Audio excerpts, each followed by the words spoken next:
আমার নবীদের সুন্দর আচরণ, সুন্দর চেহারা দেখে কালিমা পড়ে অনেকেই মুসলমান হয়ে গেছে। জোরে বলি সুবহানাল্লাহ।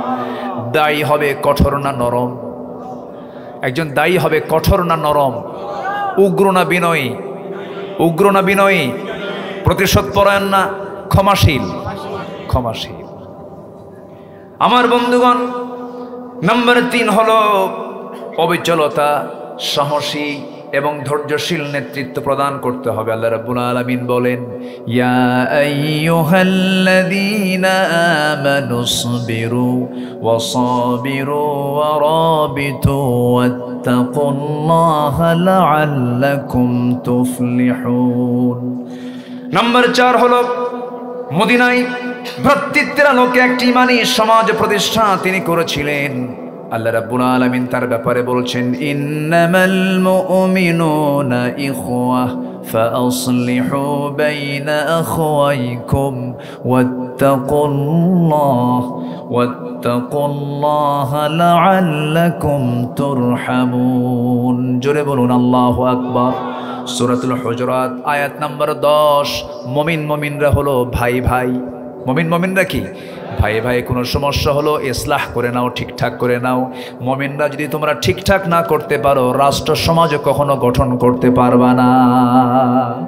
রাষ্ট্র গঠন, সমাজ গঠন করার জন্য ভ্রাতৃত্বের বন্ধনটা কি দুর্বল থাকা দরকার না মজবুত থাকা দরকার? গীবত কি করা যাবে নাকি? এখন গীবতের জন্য সবচেয়ে বড় প্ল্যাটফর্ম হয়ে গেছে ফেসবুক। কিছু হলেই ফেসবুক হুমকিও মারে। আছে না নাই? বলেন তো আছে না নাই? আচ্ছা। আল মুসলিমু মান সালিমাল মুসলিমুনা মিন লিসানিহি, এরপরে কি? ওয়াকিপ্যাডিহি, মানে এখন তো আর হাত দিয়ে লেখা লাগে না, এজন্য ওয়াইদিহির জায়গায় এটার যদি সরাহ করেন, ব্যাখ্যা করেন, আল মুসলিমু মান সালিমাল মুসলিমুনা মিন লিসানিহি ওয়াকিপ্যাডিহি ওয়াদিহি। প্রকৃত মুসলমান তো সেই যার হাত থেকে এবং কি জবান থেকে অন্য মুসলমান নিরাপদে থাকে। আপনি গীবত করছেন, আমি যদি প্রশ্ন করি কোন গুনাহ জেনার চেয়েও ভয়ঙ্কর, বলেন তো কোন গুনাহ? বলেন গীবত। তাহলে জেনার শাস্তি হলো হত্যা, জেনার শাস্তি হলো কতল, রজম। তাহলে যেই জেনার শাস্তি আল্লাহ তাআলা কতল রজমের হুকুম দিয়েছেন, এর চাইতে ভয়ঙ্কর হলো গীবত করা। লাহমা আখিহি মাইতান ফাকারিহতুমুহ। আউযু বিল্লাহি মিনাশ শাইতানির রাজীম। বিসমিল্লাহির রাহমানির রাহিম।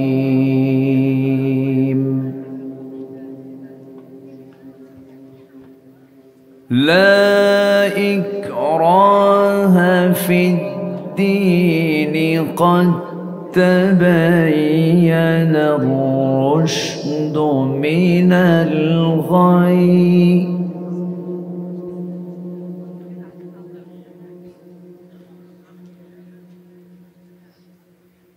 فمن يكفر بالطاغوت ويؤمن بالله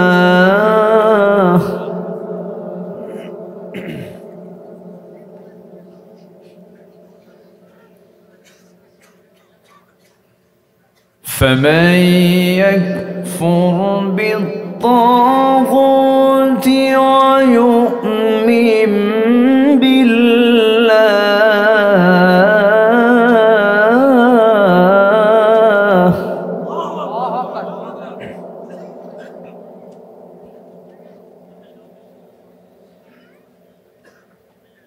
ويؤمن بالله فقد استمسك بالعروة الوثقى.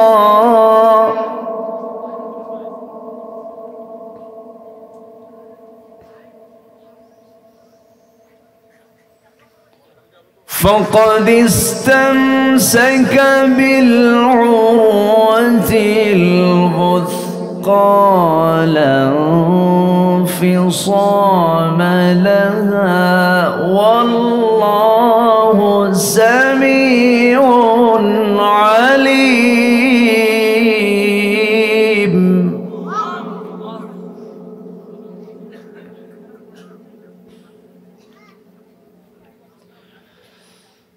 الله أكبر. بسم الله الرحمن الرحيم.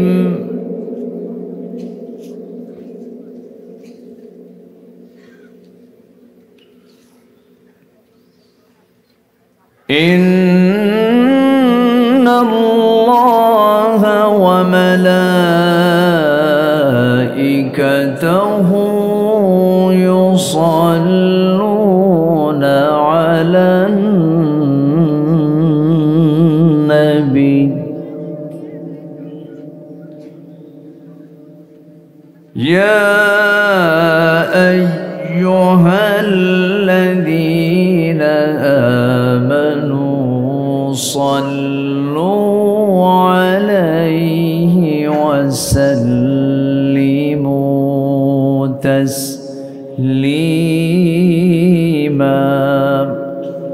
اللهم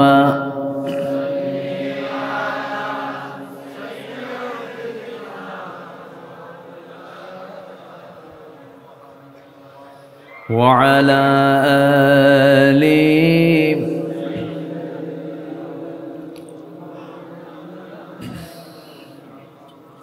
একটু মোহাব্বত দিয়ে নবীর প্রেমে মাতোয়ারা হয়ে জবান খুলে আওয়াজ দিয়ে সবাই বলুন আল্লাহুম্মা সাল্লি আলা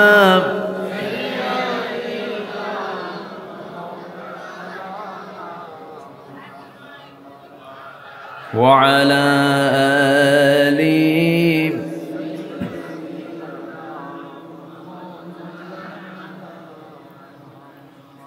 সবাই বলুন বালাগাল উলা বিকামালিহি কাশাফাত তুজা বিজামালিহি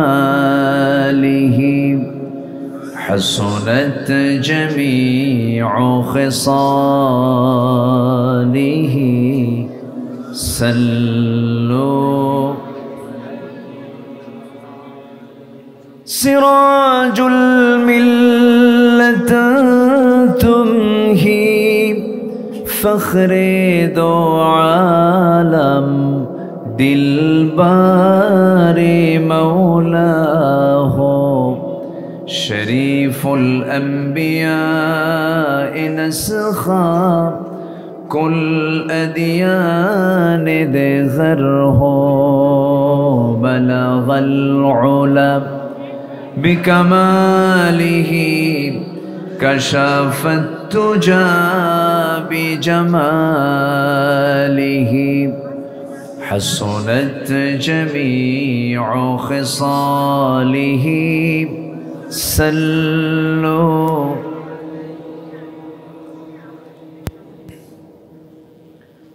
আমি কোরআনের সুর মাঝে শুনেছি যে নাম আজানের সুর মাঝেও শুনেছি সে নাম ও নাম শুনেছি আমি আমার হৃদয় হে রাসূল নবীজি তোমায় হে রাসূল নবীজি তোমায় বলছি সাল্লাল্লাহু আলাইহি ওয়াসাল্লাম।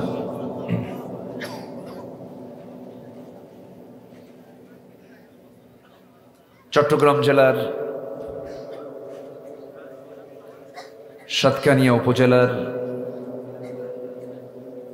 দক্ষিণ রূপকানিয়া সরকারি প্রাথমিক বিদ্যালয় মাঠে অনুষ্ঠিত ৩০তম সিরাতুন নবী সাল্লাল্লাহু আলাইহি ওয়াসাল্লাম মাহফিল 2024 দক্ষিণ রূপকানিয়া মাহফিল বাস্তবায়ন কমিটির উদ্যোগে আয়োজিত আজকের এই মহৎ আয়োজনের সম্মানিত সুযোগ্য সভাপতি, দক্ষিণ রূপকানিয়া কেন্দ্রীয় জামে মসজিদের সম্মানিত সভাপতি মুহতারাম মাওলানা নুরুল কাদির হাফিজাহুল্লাহ, আজকের মাহফিলের বরেণ্য অতিথিবৃন্দ, বিশেষ করে কথা বলেছেন আমার পূর্বে বীর চট্টলার মুজাহিদ আজম আল্লামা সিদ্দিক আহমদ আজাদ রাহিমাহুল্লাহর সুযোগ্য সন্তান জনাব শাহজাদা ফানা ফিল্লা বিন আজাদ হাফিজাহুল্লাহ,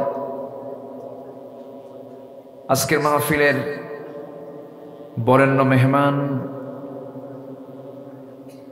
মুহতারাম হাফিজুল কোরআন মাওলানা মুহিউদ্দিন মাহবুব হাফিজাহুল্লাহ, কথা বলেছেন হাফিজ মাওলানা হুসাইন আল মাহমুদ, উপস্থিত হযরত উলামায়ে কেরাম, ফদলাইজম, সুশীল সমাজ, জাতির শ্রেষ্ঠ সন্তান শিক্ষক মণ্ডলী, জাতির বিবেক সাংবাদিক বৃন্দ, সামনে উপস্থিত দূরে কাছের বিভিন্ন স্থান থেকে ছুটে আসা কালেমার ঝান্ডাবাহী, তাওহীদের পতাকাবাহী, দ্বীন ইসলামের নরসারদুল বীর মুজাহিদ, প্রাণ প্রিয় সম্মানিত দ্বীনী ভাইরা, আড়ালে বসে আছেন শ্রদ্ধেয়া সম্মানিতা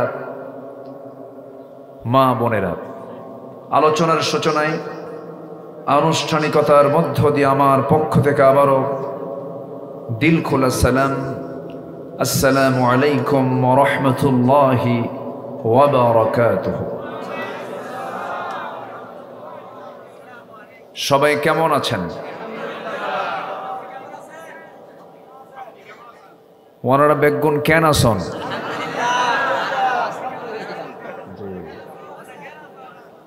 যাই গম আছি আলহামদুলিল্লাহ। আল্লাহ তাআলা আমাকে আপনার মতোই আপনার কাতারেই রেখেছেন, বলছি আলহামদুলিল্লাহ। তবে আগের বিগত সময়ের চাইতে আমরা 5 অগাস্টের পর থেকে একটু বেশি ভালো আছি। মহান রব্বে করিমের অশেষ শুকরিয়া যে মহান আল্লাহ সুবহানাহু ওয়া তাআলা আমাকে আপনাকে এমন একটি সুন্দর আয়োজনে, সুন্দর পরিবেশে, জান্নাতের টুকরায় আসার বসার তৌফিক দিলেন।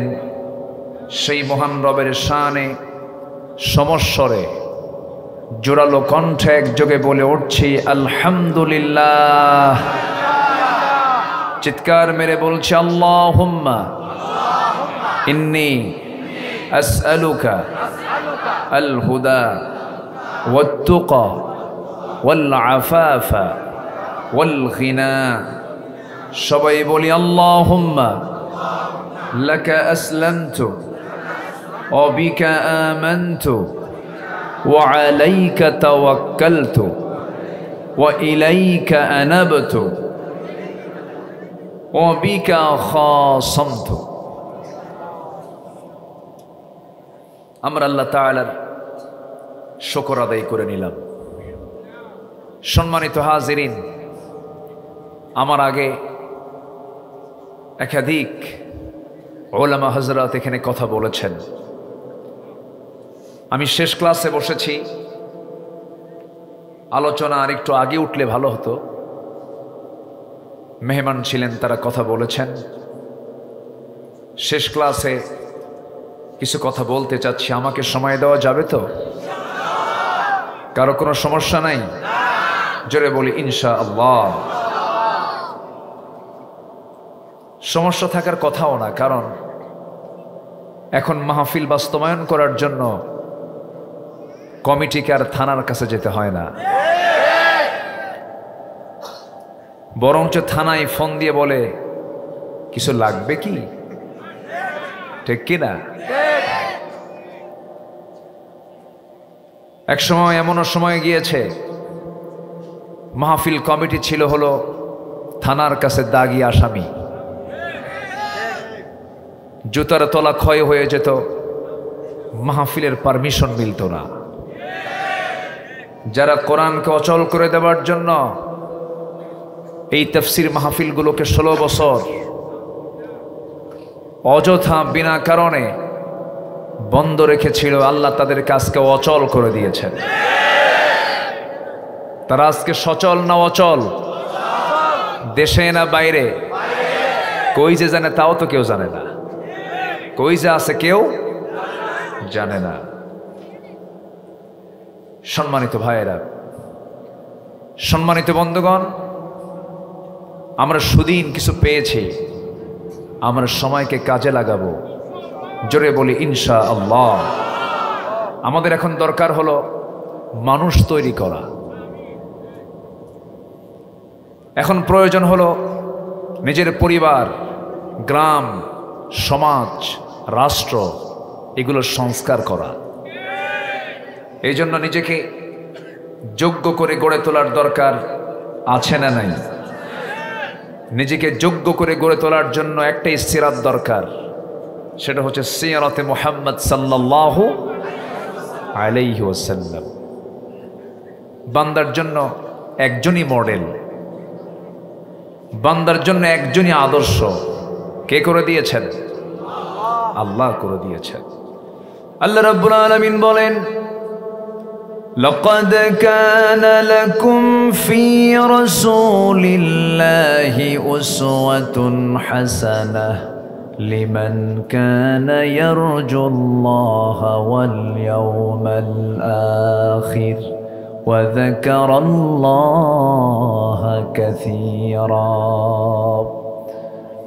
তোমাদের জন্য উত্তম আদর্শের বাস্তব নমুনা কেউ নয়। তোমাদের জন্য উত্তম আদর্শের বাস্তব নমুনা শুধু একমাত্র, কেবলমাত্র, শুধুমাত্র একজন, তিনি হচ্ছেন মুহাম্মদুর রাসূলুল্লাহ সাল্লাল্লাহু আলাইহি ওয়াসাল্লাম। তাকে ফলো করো, তাকে অনুসরণ করো। আমি আল্লাহ, তুমি আমাকে সরাসরি পাবে না, আমাকে পেতে হলে নবীর ইত্তেবা লাগবে। যারা পারেন ঠোঁট মিলিয়ে কমন আয়াত, ঘরের আয়াত, পকেটের আয়াত আমার সঙ্গে ঠোঁট মিলিয়ে বলুন, ইন কুনতুম তুহিব্বুনাল্লাহ ফাত্তাবিউনি ইউহিব্বুকুমুল্লাহ ওয়া ইয়াগফির লাকুম যুনুবাকুম ওয়াল্লাহু গফুরুর রহিম। জোরে বলুন আল্লাহু আকবার। কি মোহাম্মদ সে वफा तूने तो हम तेरे है, ये मोहम्मद की मोहम्मद से वफा तूने तो हम तेरे है, ये है जहाँ चीज़ है किया लौह कलम तेरे है। मोहम्मद के যদি ভালোবাসো, ভালোবাসা পাবে আমার, লৌহ কলম লোহিবে তোমরা। মাটির পৃথিবী সে কোন ছাড়, দুনিয়াও পাবে, আখিরাত পাবে, সব কিছু পেয়ে যাবে। কিন্তু শর্ত হতেছে জীবনের চাইতে সবচেয়ে বেশি প্রিয় মনে করতে হবে আমার রাসূলকে। রাসূলকে ভালোবাসতে হবে, সেই নবীজির ইত্তেবা করতে হবে। সেই নবীজির জীবনী থেকে একটি বিষয় আমাকে দেওয়া হয়েছে, সেটা হলো ইসলামী রাষ্ট্র এবং সমাজ গঠনে ইসলামী সমাজ ও রাষ্ট্র গঠনে। আগে তো সমাজ, ইসলামী সমাজ ও রাষ্ট্র গঠনে রাসূলুল্লাহ সাল্লাল্লাহু আলাইহি সাল্লাম এর পথ এবং পদ্ধতি এবং দাওয়াতি কাজে যুবকদের কেমন ভূমিকা, এই বিষয়ে আমাকে কিছু কথা বলতে বলা হয়েছে। একটু সময় লাগবে, কিন্তু উঠতে একটু দেরি হয়েছে। শেষ হতে যদি দেরি হয় কষ্ট হবে না তো? আমাকে সবাই সময় দিতে রাজি আছেন? জোরে বলি ইনশাআল্লাহ।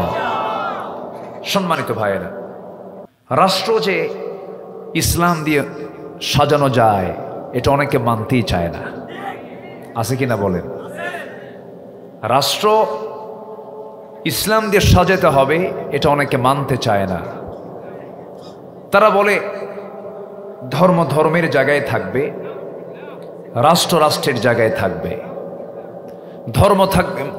ধর্ম থাকবে মসজিদে, ধর্ম থাকবে মাদ্রাসায়, ধর্ম থাকবে নামাজ কালামে, নামাজ রোজায়, হজ, এই সমস্ত কাজে ধর্ম থাকবে। কিন্তু রাষ্ট্রে আবার ধর্ম আসবে কেন? তারা এটা প্রমাণ করতে চান রাষ্ট্র এবং ধর্ম দুটা দু জায়গায় থাকবে। কিন্তু ইসলাম বলে দিচ্ছে ধর্ম দিয়ে রাষ্ট্র চলতে হবে। আসতে বলে, ঠিক কিনা? কি দিয়ে চলতে হবে? ধর্ম ইসলাম দিয়েই রাষ্ট্র চলতে হবে। রাষ্ট্র দিয়ে ধর্ম চলবে না, ইসলাম দিয়ে রাষ্ট্র চলবে। এই কথা বলতে গেলেই তখন আমরা হয়ে যাই ধর্মের নামে রাজনীতি করি। আমাদেরকে বলা হয় রক্ষণশীল, আমাদেরকে বলা হয় মৌলবাদী, আমাদেরকে বলা হয় সন্ত্রাসী, আমাদেরকে বলা হয় রাজাকার, আমাদেরকে বলা হয় মানবতা বিরোধী অপরাধী। বহু গালি আমরা শুনেছি 16 বছর, বহু গালি শুনেছি। কত গালি যে আমাদেরকে দিয়েছে। সম্মানিত বন্ধুগণ, যে রাজাকার শব্দ ব্যান্ড ছিল, সেই রাজাকার শব্দটাই আল্লাহ তাআলা ব্র্যান্ড বানায় দিয়েছে। অহংকার এমন একটি অপরাধ, আসমান এবং জমিনে প্রথম যে অপরাধ সংগঠিত হয়েছে তার নাম হলো অহংকার। তার নাম কি? অহংকার। মানুষ আসেই নাই পৃথিবীতে। আল্লাহ ইবলিসকে বললেন আদমকে মেনে নাও, কিন্তু ইবলিস কি বলল? কি করলো বলেন তো? অহংকার করে বসলো। ইবলিস বলল খলাকতানি মিন তিন খলাকতানি মিন নার ও খলাকতাহু মিন তিন আনা খায়রুম মিনহু। তুমি কাকে সেজদা দিতে বলো? কাকে তুমি মেনে নিতে বলো? আমাকে সৃষ্টি করেছো আগুন দিয়ে, তাকে সৃষ্টি করেছো হলো মাটি দিয়ে, আমি তাকে মানবো না। এটা কি বিনয় না অহংকার? বিনয় না অহংকার? ইবলিস বিতাড়িত মারদুদ হয়ে গেল। সম্মানিত ভাইয়েরা, এই অহংকার যখন কোনো বান্দার মধ্যে ঢুকে যায় তার পতন ত্বরান্বিত করে দেন তিনি আমার কে। যখনই বলেছিল রাজাকারের সন্তানরা চাকরি পাবে, রাজাকারের নাতিপুতিরা চাকরি পাবে, এই জাতীয় কথা হলো অহংকারের কথা। মাটির সঙ্গে আল্লাহ তাআলা মিশিয়ে দিয়েছেন।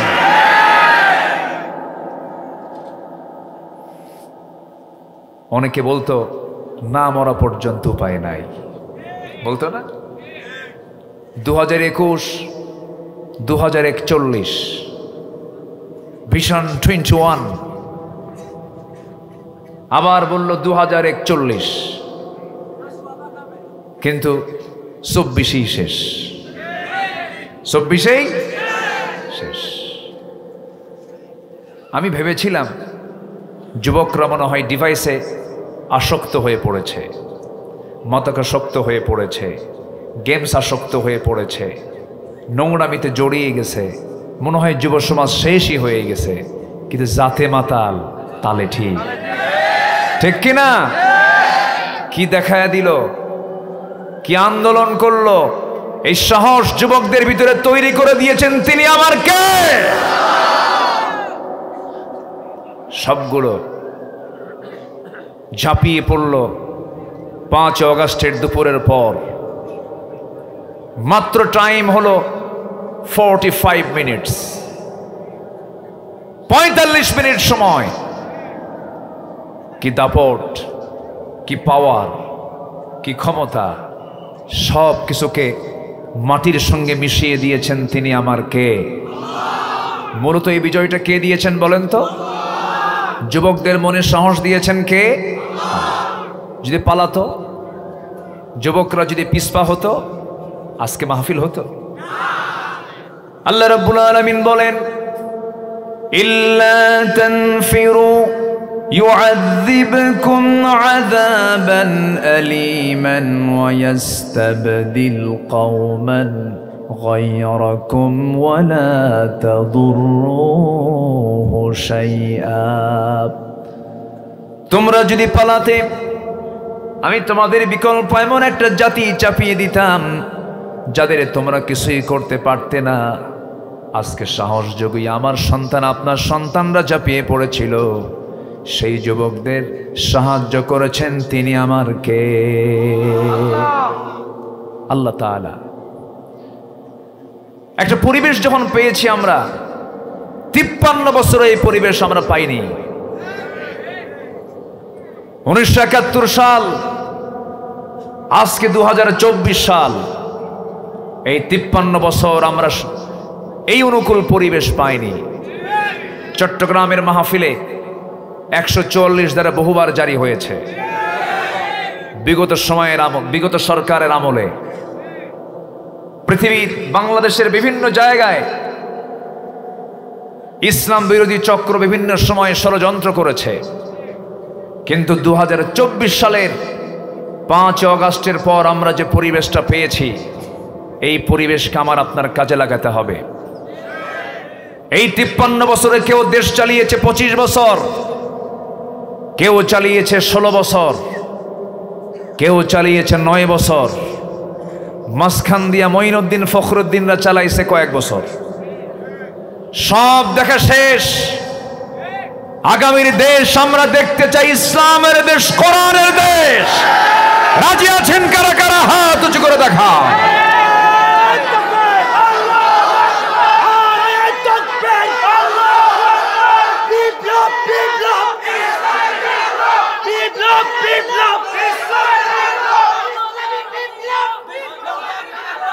আল্লাহ কবুল করুন, জোরে বলি আমিন, আরো জোরে আমিন। সম্মানিত ভাইয়েরা, কম ষড়যন্ত্র করেনি, কম মিথ্যাচার করেনি। আল্লামা সাঈদীর মতো মানুষের নামে মামলা দিয়েছে ধর্ষণের। সাবেক শিক্ষা প্রতিমন্ত্রী এহসানুল হক মিলনের নামে মামলা দিয়েছিল হলো ভ্যানিটি ব্যাগ চুরির মামলা। শেখুল হাদিস আল্লামা আজিজুল হক রাহিমাহুল্লাহ, তাকে 1996-2000 সাল, এই 5 বছর যখন এরা ক্ষমতায় ছিল, এই সমস্ত ব্যক্তিদেরকে গ্রেফতার করে জেলখানায় উজুর পানি পর্যন্ত দেওয়া হয়নি, জায়নামাজ দেওয়া হয়নি, দাড়ি টেনে ছিঁড়া হয়েছে। তার সন্তান আল্লামা মামুনুল হককে জেলখানায় ঢুকিয়ে রেখে অমানবিক নির্যাতন নিপীড়ন করা হয়েছে। বিগত 16 বছর জেলখানায় সাধারণ মানুষ বেশি ছিল না আলেম ওলামা বেশি ছিল? আমি আব্দুল্লাহ আমিন, প্রথম আমার বিরুদ্ধে মামলা হয় 1999 সালে। ওই সময় জননিরাপত্তা আইন নামে একটা আইন পাশ করেছিল তারা। সেই মামলার আমি একজন আসামি ছিলাম। আমার মামলার উকিল ছিলেন মরহুম ব্যারিস্টার মওদুদ আহমদ। হাইকোর্ট থেকে সেই সময় মামলাটাকে স্থগিত করা হয়। আবার ওই গভর্নমেন্ট যখন আবার 2008 সালে আসলো, আসার পর আরো কিছু মামলা আমার নামে যোগ হলো। 2014 সালে কোন এক মাহফিল আমাকে লক্ষ্য করে গুলি পর্যন্ত করা হয়েছে, মঞ্চে আগুন ধরিয়ে দেওয়া হয়েছে, কোরআনে আগুন দেওয়া হয়েছে, অসংখ্য কোরআন প্রেমী ভাইদের প্রতি লাঠি চার্জ করা হয়েছে। মাহফিল ছিন্ন বিচ্ছিন্ন হয়ে গেল। মাহফিল তারা সব মাহফিলের সমস্ত কার্যক্রম বন্ধ করে দিয়া 3 দিন পরে শুনি তারা একটা মামলা করেছে, সেই মামলার আমি হলাম 1 নম্বর আসামি। 2018 সাল প্রহসনের নির্বাচনের আগ দিয়ে হঠাৎ করে আমার বাড়ি ঘেরাও দিয়ে সাদা পোশাকধারী লম্পট বদমাইশ কিছু আমাকে গ্রেফতার করে নিয়ে চলে গেল। থানায় গিয়ে বসলাম, মামলা কি জানি না। শেষ পর্যন্ত আমাকে গ্রেফতার দেখিয়ে, ওয়ারেন্ট দেখিয়ে জেলখানায় পাঠানো হলো। জেলখানায় ঢুকলাম, ঢুকে দেখি সামনে এক বুড়া চাচা সামনে দাঁড়ানো, আমার দেখে লম্বা একখানা সালাম দিল, দিয়া বলে, হুজুর আপনি জেলখানায় ঢুকলেন, খুব খুশি হয়েছি। বললাম, ঢুকলাম জেলখানায়, খুশি করে হলেন আপনি, এটা কেমন কথা? হুজুর ওয়াজ শুনি অনেক দূর থেকে, মুসাফা করতে পারি না, সাক্ষাৎ করতে পারি না, এত সুন্দর এত কাছে আসবেন, এর চাইতে কি বড় আনন্দ আর কিছু আছে নাকি? উনি ওনার দিকটা দেখে খুব খুশি হয়েছে।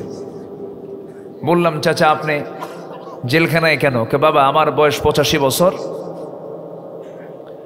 আমার নামে মামলা দিয়েছে হলো বিস্ফোরক মামলা। কি মামলা? বিস্ফোরক মামলা। আমি নাকি বোমা হামলা করছি। বলেন তো 85 বছরের মানুষের হাতের ফিটনেস কি আছে? থাকে? মারবে একদিকে, লাগবে আরেক দিকে, হাত তো কাঁপে। 85 বছরের বৃদ্ধ মানুষটাও মামলা থেকে অব্যাহতি পায়নি। মার কোল থেকে সন্তানকে ছিনিয়ে নিয়ে গুম করা হয়েছে, হত্যা করা হয়েছে, লাশকে টুকরো টুকরো করা হয়েছে, আয়নাঘর সাজানো হয়েছিল। Barrister Arman, brigadier general Abdullah Aman Azmi, এই দুজন ব্যক্তির সঙ্গে আমি সরাসরি কথা বলেছি। শুধু একটাই কথা বললেন কেঁদে কেঁদে, 8টি বছর আয়না ঘরে ছিলাম, আকাশের সূর্য দেখতে কেমন এটা আমাদের কিসমতে জোটে নাই। মীর কাসিম আলী রাহমাহুল্লাহর সুযোগ্য সন্তান আরমান ভাই বললেন, আমার বাবার শাহাদত 8 বছর আগে হয়েছে, আমি জানতাম না। আমি জানতাম যে আমার বাবা বেঁচেই আছেন, সেই দিন জানতে পেরেছি যেদিন আমি আয়না ঘর থেকে মুক্ত হয়েছি। কি চিত্র চিত্রায়িত হয়েছে এই 16 বছর। ফেরাউন বেঁচে ছিল 1600 বছর, আর এরা ছিল 16 বছর। সংখ্যার যে মিল হলো কেমনে বুঝলাম না। হ্যাঁ, কোয়ালিটি এক। হ্যাঁ, ওটা ছিল পুরুষ ফেরাউন, এটা হলো নারী ফেরাউন, মেল ফিমেল।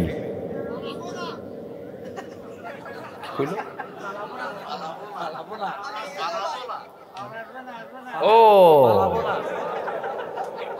আচ্ছা, হ্যাঁ,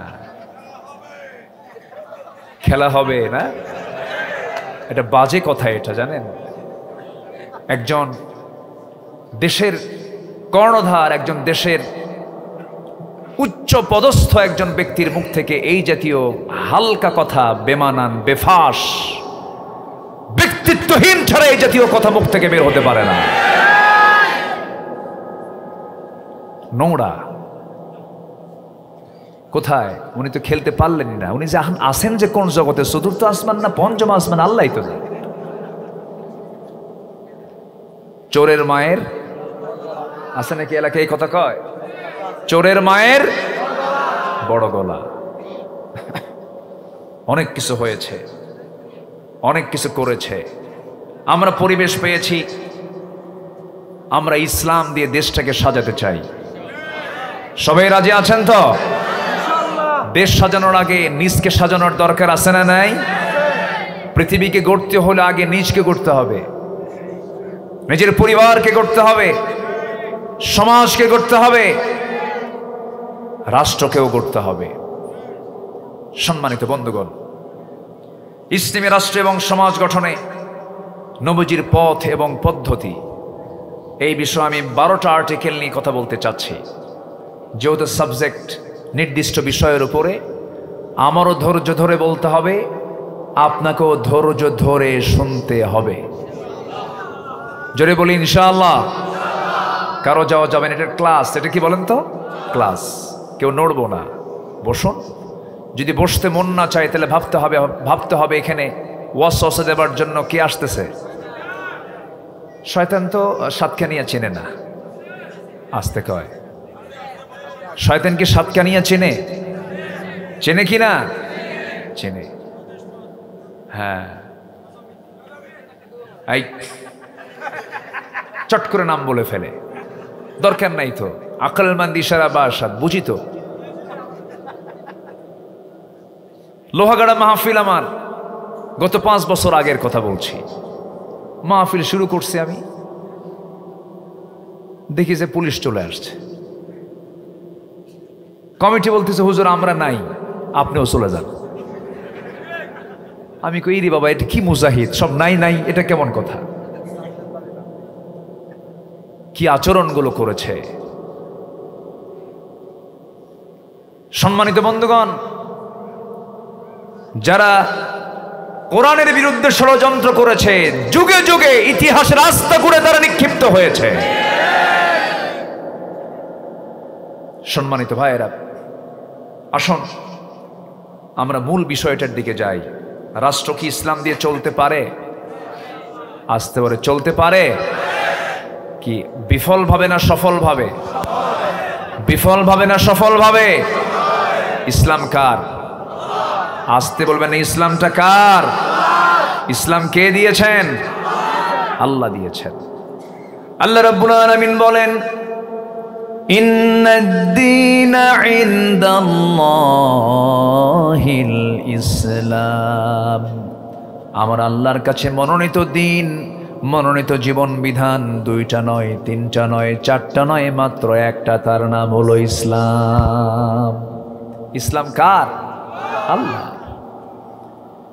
এই ইসলামকে বাদ দিয়ে যারা ব্যক্তি জীবন, সমাজ জীবন, রাষ্ট্র জীবন যারা অন্য কিছু দিয়ে সাজাবে, মহান রব্বুল আলামিন সাফ বলে দিলেন, ওয়া মান ইয়াবতাগি গায়রাল ইসলামি দীনান ফালান ইউকবালা মিনহু ওয়া হুয়া ফিল আখিরাতি মিনাল খাসিরিন। জীবন বিধান হিসাবে ইসলামকে বাদ দিয়ে যারা অন্য কোনো তন্ত্র মন্ত্র ইজমকে যারা গ্রহণ করবে, আল্লাহ রাব্বুল আলামিন বলছেন আমি তার কোনো আমল আমার দরবারে গ্রহণ করে নেব না। কার কথা? আসতে বলবেন না, কার কথা?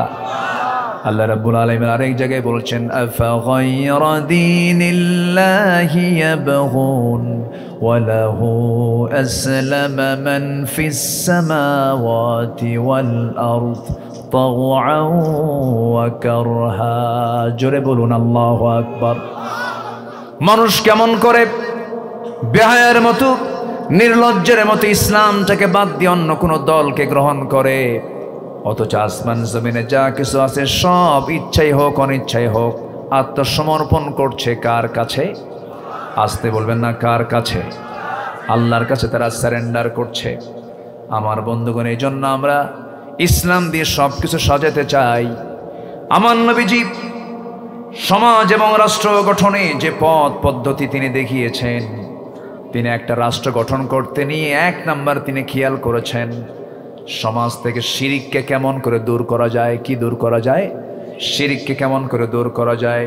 আল্লাহ তাআলা বলছেন, ওয়া'বুদুল্লাহা ওয়া লা তুশরিকু বিহি শাইআন ওয়া বিল ওয়ালিদাইনি হাসানা। জোরে বলুন আল্লাহু আকবার। সূরা নিসা আয়াত নম্বর 36 আল্লাহ রাব্বুল আলামিন বলছেন, তোমরা আল্লাহর ইবাদত করো এবং আল্লাহর সঙ্গে শরীক স্থাপন করো না। কারণ একটা রাষ্ট্র গঠনে সবচেয়ে গুরুত্বপূর্ণ দিক হলো সমাজ থেকে সমস্ত শিরিক দূর করতে হবে। রাষ্ট্রের মধ্যে শিরিক রাখা যাবে না। আমার নবী যে যুগে এসেছিলেন সেই যুগে শিরিক ছিল কি ছিল না? আসতে কয়, শিরিক ছিল কি ছিল না? ছিল। এমনকি কাবার ভিতর পর্যন্ত 360টা মূর্তি তারা সাজিয়ে রেখেছিল, লাত মানাত উজ্জা সহ, হবল সহ। আল্লাহর ঘর কাবার মধ্যে তারা এগুলোকে সাজিয়ে রেখেছিল, ভাগ্যের প্রতীক মনে করত। ওই আরবের পত্তলিকরা, আরবের এই কুরাইশরা এই সমস্ত শিরকের কাজে তারা নিজেকে মত্ত রেখেছিল। আমার নবী যে যুগে জন্ম নিয়েছেন সেই যুগে এই অবস্থা ছিল। চারিত্রিক এত নিম্নমান ছিল যে নারীর কোনো মূল্যায়ন ছিল না, নারী জাতির কোনো দাম ছিল না। সুদ ছিল সমাজে অ্যাভেলেবেল। তারা পানির চাইতে মদ্যপানটা বেশি করত। সেই মদ, সেই সুদ এবং সেই জেনা আমার দেশে বুঝি নাই। আসতে বলে, আসতে বলে, আছে না নাই? আছে, সবই আছে। ওই যুগে যা ছিল আমার আপনার দেশে এই যুগে এসে তাই আমরা দেখতে পাচ্ছি। War, women and wine, 3W নিয়ে আইয়ামে জাহেলিয়াতের যুগের লোকেরা ব্যস্ত ছিল। 3W, war, women and wine, যুদ্ধ, নারী এবং মদ। এই তিনটা ছিল তাদের নিত্য নৈমিত্তিক কাজের অংশ। ঠিক তেমনি আজ দুনিয়া জুড়ে এই তিনটি অপকর্ম সবচেয়ে কম না সবচেয়ে বেশি? সবচেয়ে কম না সবচেয়ে বেশি? বেশি। বিজ্ঞানের চরম উৎকর্ষ সাধন হয়েছে, মানুষ অনেক প্রযুক্তিকে ব্যবহার করছে, কিন্তু চারিত্রিক মান ঊর্ধ্বমুখী না নিম্নমুখী? নিম্নমুখী। মানুষ পশুর চেয়েও নিকৃষ্ট রূপ নিয়েছে, যা পশুর মধ্যে নাই, যা তা আজকে মানুষের মধ্যে দেখা যাচ্ছে। সম্মানিত ভাইয়েরা, আমার নবী যে যুগে জন্ম নিয়েছিলেন সেই যুগটাও ছিল চরম নোংরা। সেই যুগের মানুষগুলো এত অসভ্য ছিল, এত বর্বর ছিল। কন্যা সন্তান হয়েছে, কন্যা সন্তান হলেই জীবন্ত পুঁতে হত্যা করত নিজের বাপ মা। এতটাই পাষাণ ছিল সে যুগের মানুষ। সেই যুগের মানুষগুলোকে আমার রাসূল কোনো জাদুমন্ত্র দিয়া, দুনিয়ার কোনো তন্ত্রমন্ত্র দিয়ে দুনিয়ার শ্রেষ্ঠ মানুষে রূপ দেননি। যা হয়েছে পরিবর্তন একমাত্র কিতাব। কি দিয়া? আসতে বলবেন না, কি দিয়া? কোরআন দিয়ে। সম্মানিত ভাইয়েরা, আমার নবীর সামনে একজন সাহাবী নতুন ইসলাম কবুল করেছেন। মনটা তার খুব খারাপ, দিন যাচ্ছে তার চোখের পানি আরো বাড়তেছে। আমার নবীজি বলে ফেললেন, সাহাবী, দিন গ্রহণ করেছে, এটা তো তোমার আনন্দের কথা, তুমি কান্দো কেন? কি হয়েছে? সেই সাহাবী বললেন, ইয়া রাসূলুল্লাহ, আমি দিন গ্রহণ করেছি, ইসলাম কবুল করেছি, আমি নিজেকে ভাগ্যবান মনে করি, কিন্তু আমার কাছে একটা জিনিস বারবার উকি মারতেছে। আমি জীবনে যত গুনাহ করেছি সমস্ত গুনাহ হয়তো আল্লাহ মাফ করে দিতে পারেন, কিন্তু আমার কাছে মনে হয় একটা গুনাহ আল্লাহ রাব্বুল আলামিন আমার মাফ করবেন না। আমার নবীজি বললেন, সাহাবী, কি হয়েছে বলো, মুখ খুলে বলে ফেলো, আমার সামনে তুমি কিছু লুকোচুরি করো না, কি হয়েছে বলো। সাহাবী আমার নবীর সামনে দুটো হাঁটু গেড়ে দিয়া কাদা কাদা কণ্ঠে বলছেন, হুজুর, আমি জীবনে একটা মারাত্মক অপরাধ করেছি। কি করেছে বলো? আমি খুন করেছি। কাকে খুন করেছে বলো? হুজুর, কাউকে খুন করি নাই, নিজের কন্যা সন্তানকে আমি নিজ হাতে দুনিয়া থেকে বিদায় করেছি। আমার কাছে মনে হয় এই গুনাহটা আল্লাহ রাব্বুল আলামিন আমার মাফ করবেন না। নবীজির কাছে মনে হয়ে গেল, দেখি তো কথাটা শুনি। রাসূল বলছেন, সাহাবী, শুনেছে এরকম কাহিনী, কিন্তু আমি কারো কাছে বর্ণনা শুনি, তুমি একটু বলো তো কি হয়েছিল বলো। আমার নবীজি তাকে সামনে বসায়া দিলেন। সুশ্রী চেহারার সেই সাহাবী দাহিয়ে কলবি আমার নবীর সামনে বসে চোখের পানি ফেলে ফেলে কেঁদে বলছেন, হুজুর মনটা আমার বড় পাষাণ ছিল, ঈমান যখন আনি নাই, দিলের মধ্যে মায়া দয়া কিছুই ছিল না। স্ত্রী গর্ভে সন্তান এলো, বউটাকে বললাম যাও বাবার বাড়ি, সন্তান যদি ছেলে হয়, সন্তান ছেলে হলে পরে নিয়ে আসবে, মেয়ে সন্তান হলে পরে জীবন্ত পুঁতে হত্যা করবে, মেয়ে সন্তানের কোনো স্থান আমার বাড়িতে হবে না। বউটা আমার চলে গেছে, সন্তানটা মেয়ে হয়েছে, আমাকে বলল না।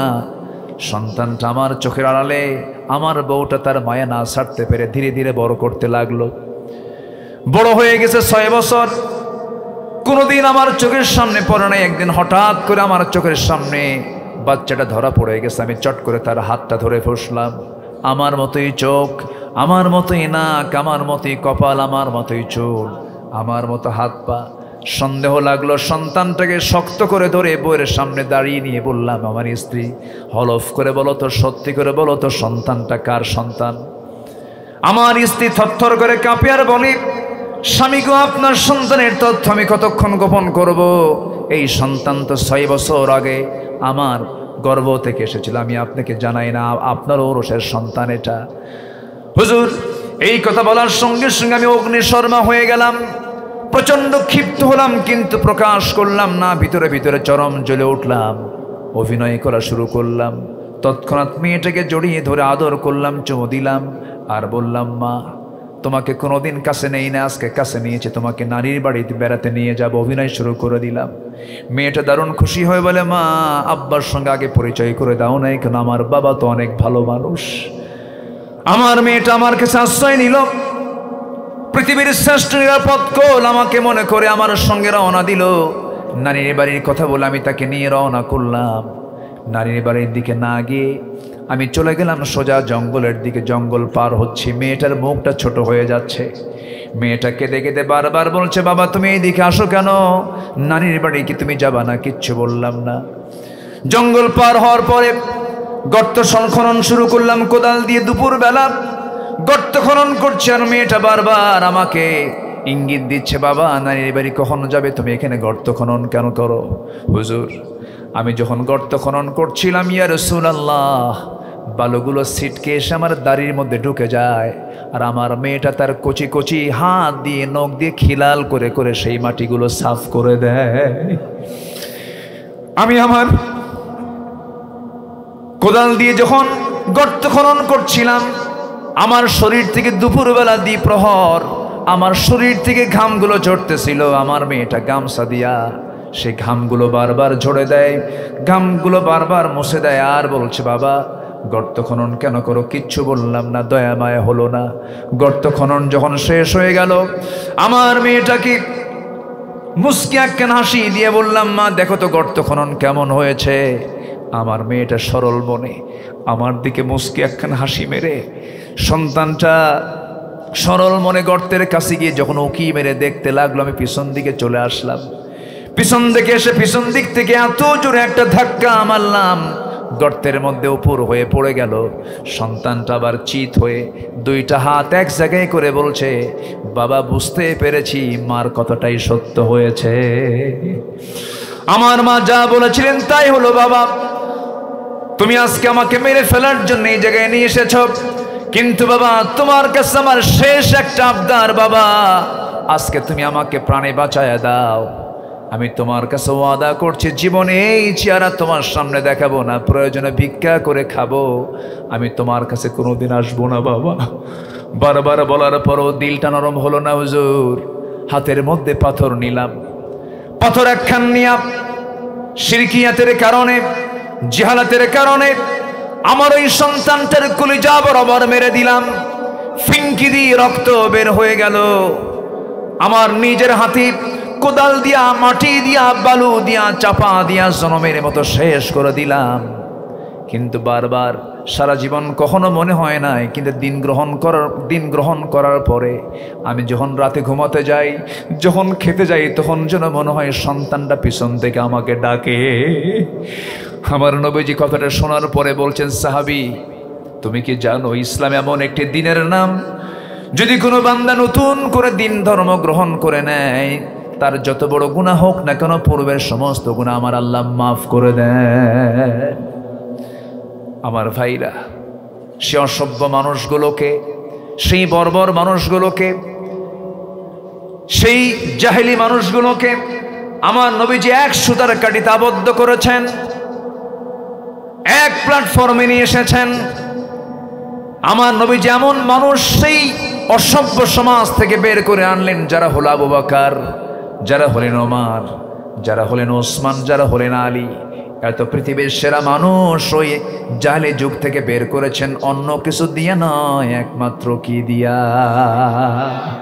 আসতে বলবেন না কি মুসলমান?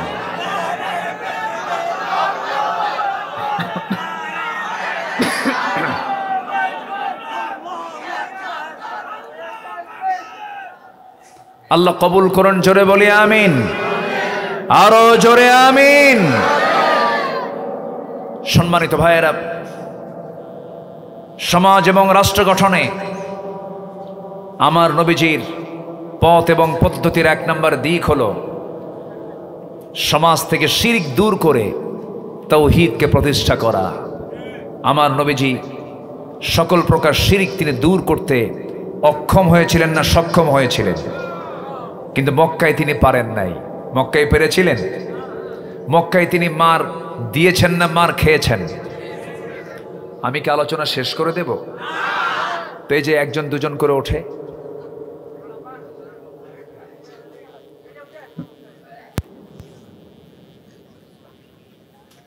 আপত্তি? কোনো সমস্যা? কিছু হলে দোয়া করে দেব, সমস্যা নাই, আপনাকে কষ্ট দেব না। দয়া করে কেউ উঠবেন না, একটু বসুন। খুব যদি প্রবলেম হয় একটু নখটা উঁচু করবেন, বুঝবো যে হ্যাঁ আপনার একটু চাপচুপ আছে, যান। কিন্তু দয়া করে কেউ বিনা কারণে এই লোভনীয় জায়গা থেকে উঠবেন না। আপনি কি জানেন এখানে যতক্ষণ বসবেন ততক্ষণ গুনাহ মাফ হতে থাকবে? জোরে বলি সুবহানাল্লাহ। আল্লাহ তুমি সবাইকে শেষ অবধি, শেষ তক দোয়া পর্যন্ত থাকার তৌফিক তুমি আল্লাহ সবাইকে দিয়ে দাও, জোরে বলি আমিন। একটু বক্স থেকে সরেন তো, আমার কানে আসতেছে না আওয়াজ, একটু সরেন। হ্যাঁ, এই আওয়াজটা একটু বাড়ান তো। সম্মানিত ভাইয়েরা, আমার দিকে তাকান। তাহলে ইসলামী সমাজ এবং রাষ্ট্র গঠনে যে পথ পদ্ধতি রাসূল দিয়েছেন তার এক নম্বর হলো সমাজে শিরিক থাকবে না তাওহীদ থাকবে? বলেন, শিরিক না তাওহীদ? আমার দেশের বিভিন্ন জায়গায় মোড়ে মোড়ে কিছু মাজার শরীফ আছে না নাই? আসতে বলবেন না, আছে না নাই? আছে। থাকুক, কবর থাকতেই পারে, অতটুকু পর্যন্ত আমি যেতে পারি। আসসালামু আলাইকুম ইয়া আহলাল কবর, বাস শেষ। কিন্তু আমার দেশে বিশেষ লোক মারা গেলে তখন তার নাম কি হয়ে যায়? কবর না মাজার? বলেন, কবর না মাজার? মাজার। আমার মাইনুদ্দিন ভাই, তিনি পৃথিবীর শ্রেষ্ঠ দেশ, লোভনীয় দেশ মক্কা এবং মদিনাকে বুকে লালন করে থাকেন, আলহামদুলিল্লাহ। এটা ভাগ্যবান। ইউরোপ আমেরিকায় যাওয়া কোনো ভাগ্যের বিষয় নয়। কে বলছে ইউরোপ আমেরিকায় শান্তি আছে? কে বলছে? পৃথিবীতে সবচেয়ে মানসিক রোগী বেশি হলো আমেরিকায়, সবগুলো পাগলা। ক্ষমতায় আসছে, এটাও তো একটা পাগল। আসতে কয়, আসতে কন কেন? আছে না সমস্যা? আছে না একটু সমস্যা? আছে না? যারা মদ খায় তারা কি ঠিক থাকে? মদ খেলে তাল না মাতাল? আজ থেকে তাল না মাতাল? ওরা আরাম পায় না, সুখ নাই। এই জন্য অফ ডেতে, হলিডেতে ওরা একটু সুখ খুঁজে। সুখ খুঁজে হলো মদের ভিতরে। ওরা আবার বিশেষ দিনে বছর একবার তারা আবার তার বাপ মার সমাধিতে যায়। সমাধিতে যখন যায় তখন এতগুলো মদ নিয়ে যায়। মদ নিয়ে গিয়ে বলে, বাবা এই যে মদ দিয়ে গেলাম, খাবা, সুখে থাকবা। কথা বোঝেন নাই? তোদের সুখ হলো কিসের ভিতরে? মদের ভিতরে। মদের মধ্যে সুখ আছে? সুখ নাই। মদ খেলে তাল না মাতাল? পাগল হয়ে যায়। আর এরা যদি নেতৃত্ব দেয়, এরা যদি সবকিছুর কর্তৃত্ব দখল করে, সেখানে কোনোদিন শান্তি থাকতে পারে? পারে না। মাইনুদ্দিন ভাই যে দেশে থাকেন, মক্কা এবং মদিনাকে নিয়ে থাকেন, আলহামদুলিল্লাহ।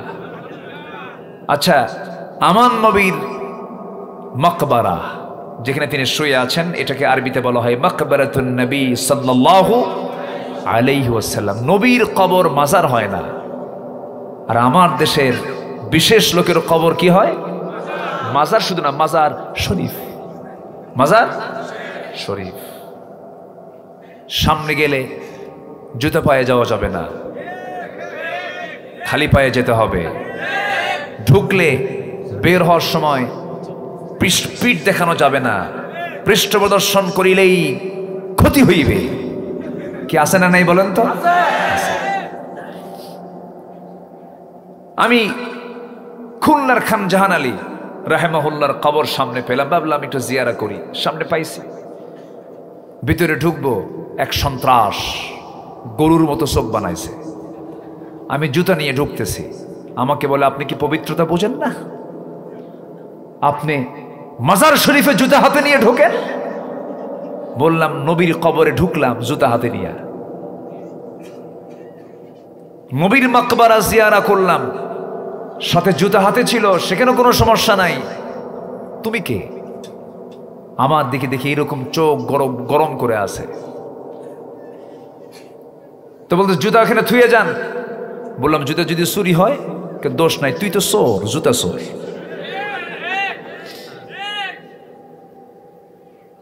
সম্মানিত বন্ধুগণ, যিনি কবরে শুয়ে আছেন তিনি আল্লাহর ওলি, কিন্তু ওই কবরকে কেন্দ্র করে যে সেজদা দেওয়া হয়, যে শিরকের আকড়া বানানো হয়েছে, যদি খান জাহান আলী, যদি শাহজালাল ইয়ামিনী যদি বেঁচে থাকতেন, এই মাজারের সন্ত্রাস খাদেমদেরকে জবাই করতেন। বদমাইশ এগুলো। এই সমস্ত শিরক রাখা যাবে, আস্তে রাখা যাবে। মাজারে কোনো মান্নত করা জায়েজ নাই। গরু ছাগলকেও পাঠাবেন না। যারা গরু পাঠায় তারা আরেক বলদ, যারা ছাগল পাঠায় তারা আরেক রাম ছাগল। বেহুশ এগুলো, কোনো এলেম কালাম নাই। আমার বন্ধুগণ, এইরকম করে বহু শিরকের কাজ আমার দেশে আছে। জীবিত পেশাবকে পর্যন্ত সেজদা দিয়ে দেয়। বাবার কাছে গিয়ে বলে, বাবা সমস্যায় পড়ছে। কি হয়েছে বাবা? অসুখ সারে না আমার। ওইদিকে পেশাবের নিজেরই ডায়াবেটিস, ইনসুলিন নাই। কি নাই? ইনসুলিন নাই।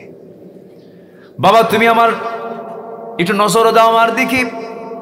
তুমি আমার দিকে নজর দিলে আমি সুস্থ হয়ে যাব। সুস্থ হওয়ার জন্য বাবার নজর দরকার না, আল্লাহর নজর দরকার। আসতে বলবেন না, কার নজর দরকার? আমরা সৃষ্টির কাছে চাবো না স্রষ্টার কাছে চাবো?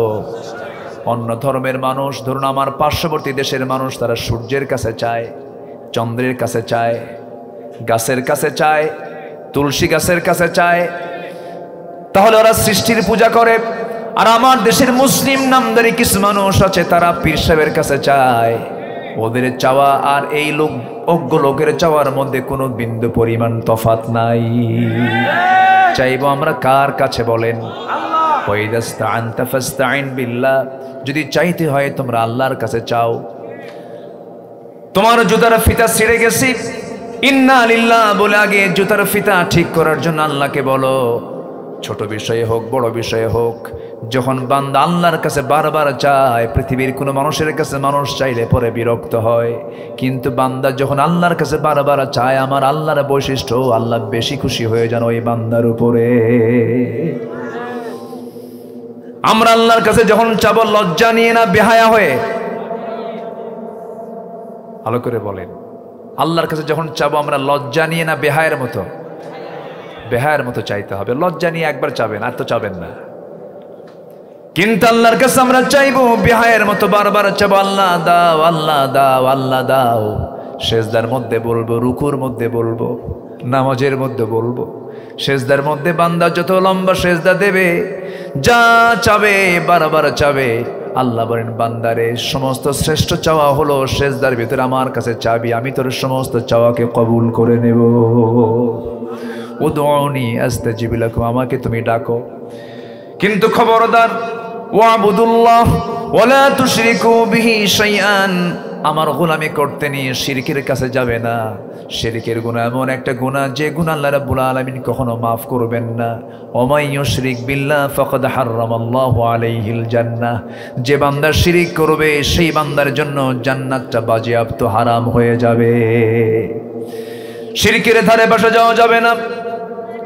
এই এলাকায় এগুলো প্রচলন আছে কিনা জানি না।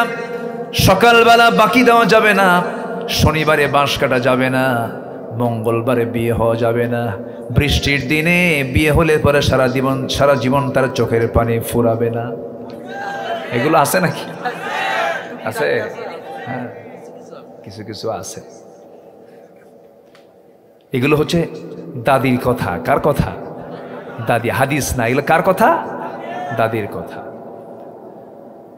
আপনার কপালে টিপ লাগাইছে কিনা ছোট্টবেলায় জানি না, আমার মনে আছে।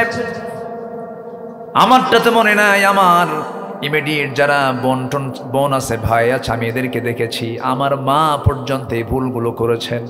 হয়তো দাদি বলে দিছে বদনজর থেকে বাঁচানোর জন্য কপালের কোনায় টিপ লাগায় দাও। কি আছে না নাই? আছে না নাই? এখনো লাগায় না?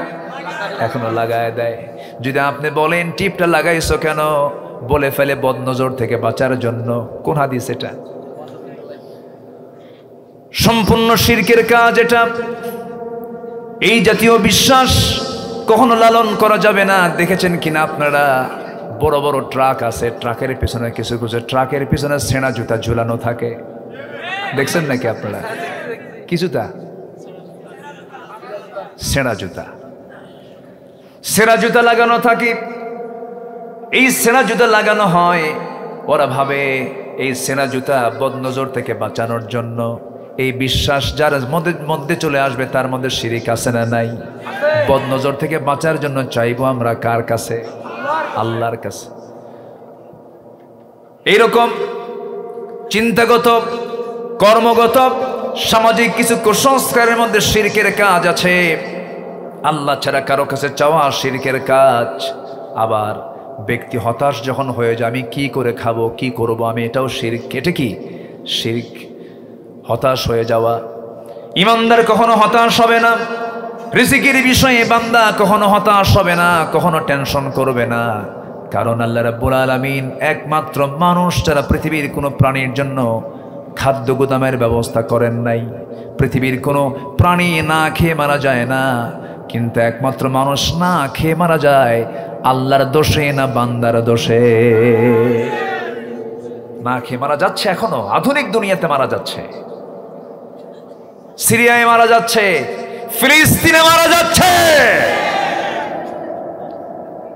ফিলিস্তিনের ছোট্ট ছোট্ট বাচ্চাগুলো কঙ্কাল সার হয়ে গেছে।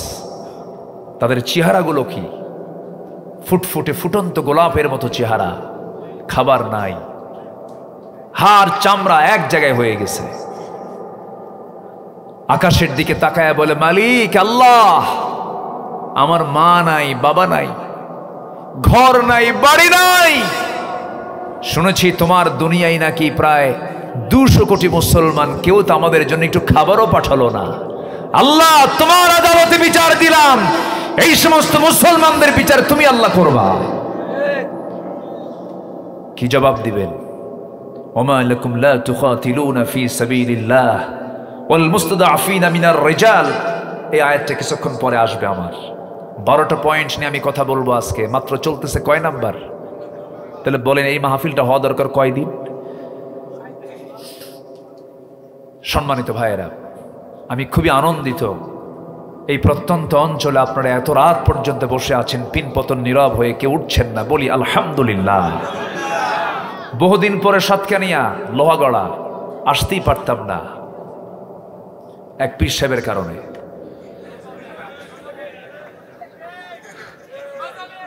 সম্মানিত ভাইয়েরা, সম্মানিত বন্ধুগণ, ধরে ধরে ধরে না, ধরলে আল্লাহ ছাড়ে না। এক বেয়াদব 2 বছর আগে আমাদের নামে তালিকা করেছিল 116 জন আলিমের নাম। জানেন না আপনারা? 116 জন আলিমের নামের তালিকা করেছিল। আরে কালা মানিক কন কেন? খালি মানিক কন? কালা তো আল্লাহ বানায় দিছে, আমরাও তো কালা, ঠিক আছে না? কালা তো আল্লাহ আল্লাহ বানায় দিছে, কালো, ধলা, লম্বা, খাটো। আপনার বউটা যদি কালো হয় আপনি কি কালা কবেন?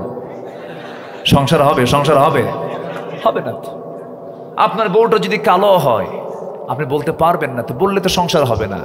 আপনাকে বলতে হবে তুমি আমার চোখে পূর্ণিমা রাতের চাঁদের চেয়েও চকচকা।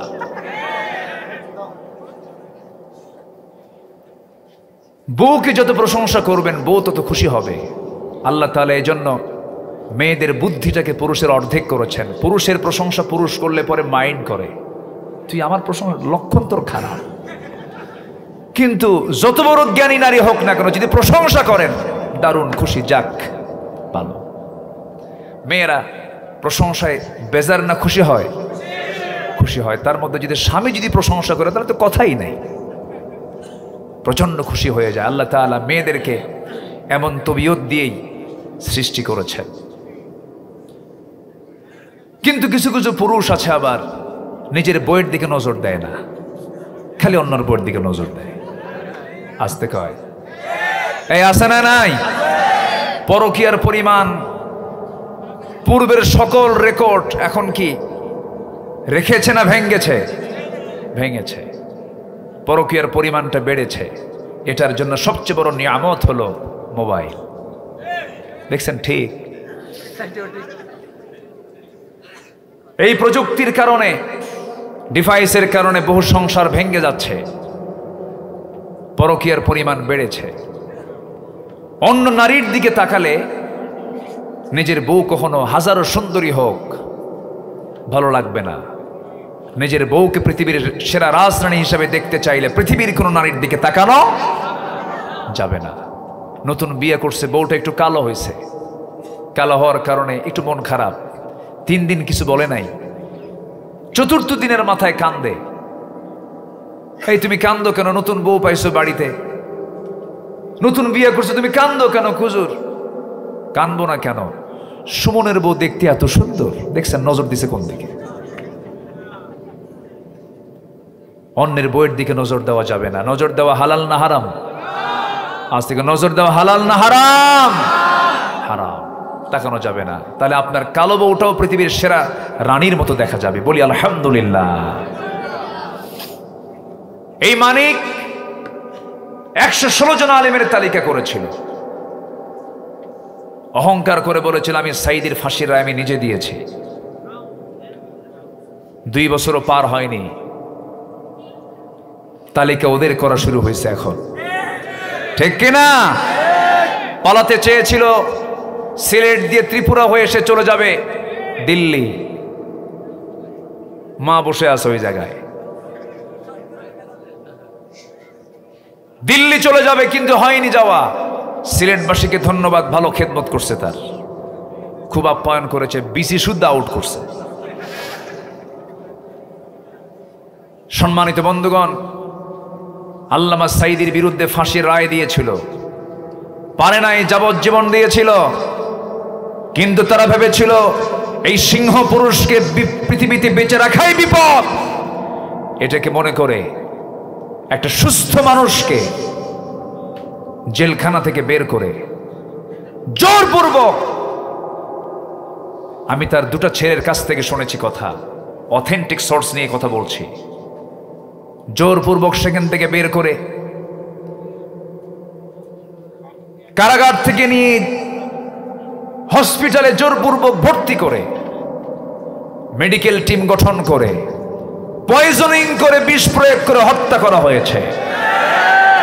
তাফসীর মাহফিলের এই প্ল্যাটফর্ম থেকে জানাতে চাই, আল্লামা সাইদির যারা খুনি, অবিলম্বে তাদেরকে গ্রেফতার করে চূড়ান্তমূলক শাস্তি নিশ্চিত করা হোক।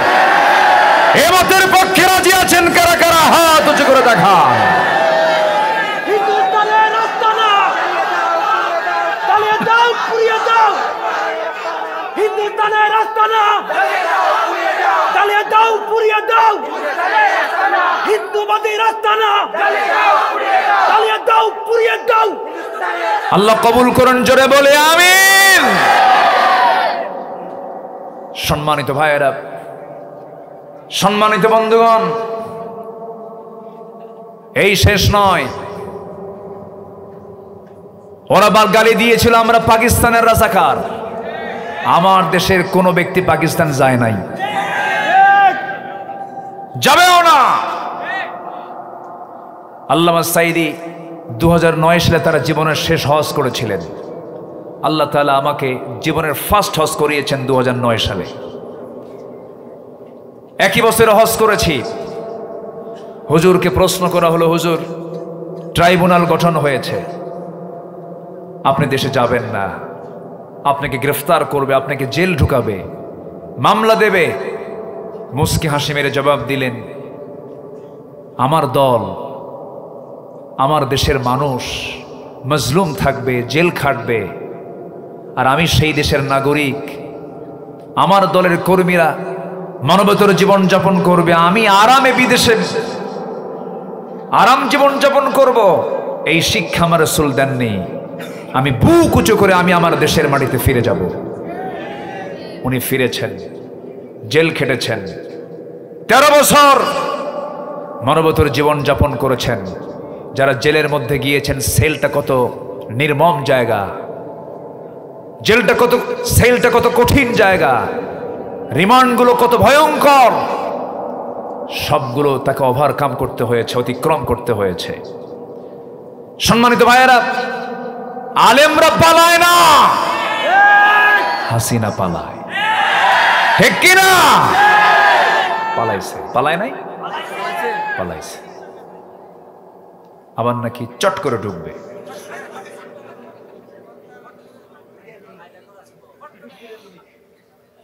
আসেন দোয়া করি নাকি? হ্যাঁ, মুরব্বী কি কয়? বলি আলহামদুলিল্লাহ। জি শুক্রিয়া, বলি আলহামদুলিল্লাহ। আচ্ছা, এই থানার নাম কি? ঠিক আছে। তো এর কানে কি 7টা নাকি 7টা কোনা নাকি এরকম? 7টা কোনি না? হ্যাঁ জি, 7টা কোনিয়া মিলে 7 কানিয়া। হ্যাঁ অবশ্যই এটার কিছু নুজুল শান তো থাকার কথা, তাই না? আচ্ছা, আমি পরে শুনে নেবো ইনশাল্লাহ। এই ওঠেকে ধরেন তো, বসুন বসুন, মেহেরবানি করে বসুন। জি বসুন, একটু মেহেরবানি করে দিলটা নরম করে বসুন। আমি একদম ব্যাখ্যা ছাড়া আমি 12টা আর্টিকেল আমি আস্তে আস্তে করে শেষ করে দেব। জোরে বলি ইনশাআল্লাহ। আমাদের আগের ঐতিহ্য মাহফিলে ফিরে এসেছে, বলি আলহামদুলিল্লাহ। এর মাঝে কিছু উল্লুক ভাল্লুক ঢুকছিল, যেরকম ব্রাহ্মণবাড়িয়ার এক দুষ্ট মঞ্চে নাচে, গান গায়, চা খায়, কফি খায়, আল্লামা সাইদির বিরুদ্ধে কথা বলে, আল্লামা কামরুদ্দিন জাফরির মতো বর্ষিয়ান আলেমের বিরুদ্ধে কথা বলে। সম্মানিত ভাইয়েরা, তাফসীর মাহফিলের এই প্ল্যাটফর্ম হচ্ছে পবিত্র জায়গা। এই জায়গাকে নাপাক করে দেওয়ার কোনো সুযোগ নাই আর, ঠিক কিনা? তারে নারে বান্দরে কলা খাইছে ইন্দুরে। এই জাতীয় কোনো আলোচনা যেন মঞ্চে না হয়, এই ব্যাপারে আমাদের সতর্ক থাকার দরকার আছে না নাই? আচ্ছা, ইসলামী রাষ্ট্র এবং সমাজ গঠনে আমার নবীজির পথ এবং পদ্ধতি, প্রথম হলো সমাজ থেকে শিরিক দূর করে তাওহীদকে প্রতিষ্ঠা করা। জোরে বলি আল্লাহু আকবার। রাসূল কি তা করেন নাই? করেছেন। এর জন্য মার খেয়েছেন, মক্কা ছেড়েছেন। ক্ষমতা ছিল না বলে কাবার ভিতর থেকে রাখা 360টা মূর্তি তিনি সরাতে পারেন না, কিন্তু সরাইছিলেন মক্কা বিজয়ের আগে না মক্কা বিজয়ের পর? ইন্না ফাতাহনা লাকা ফাতহাম মুবিনা। সেই দিন তিনি সব মূর্তিগুলো সরিয়ে, জা আল হক ওয়া যাহাকাল বাতিল ইন্নাল বাতিলা কানা যাহুকা। সাইয়্যিদনা বেলাল কেঁদে কেঁদে ঢুকতেছিলেন ভিতরের দিকে। আমার নবীজি মক্কার মাটিতে একদিন থাকাকালীন একজন ব্যক্তির কাছে কাবার চাবি ছিল, ওসমান বিন তালহা। তাকে ডাক দিয়ে বলেন, ওসমান, আমার বড় শখ, আমি একটু ভিতরে যাব, আমি আল্লাহকে তৃপ্তি ভরে একটু সেজদা দেব। ওসমান বিন তালহা তখন মুশরিক, রসুলকে একটা ধাক্কা মারছে। আমার নবীজি মুখ থুবড়ে পড়ে গেছেন। আমার নবীজি মুখ থুবড়ে পড়ে গিয়ে বললেন, ওসমান বিন তালহা, আজকে তোমাদের ক্ষমতার দাপটে আজকে আমাকে ধাক্কা মেরে ফেলে দিলা। তুমি কি জানো ওসমান, যে কাবার চাবি আজকে তোমার হাতে, ওই কাবার চাবি আল্লাহ তাআলা একদিন আমার হাতে তুলে দিবে। ওসমান বিন তালহা থরথর করে কাঁপে।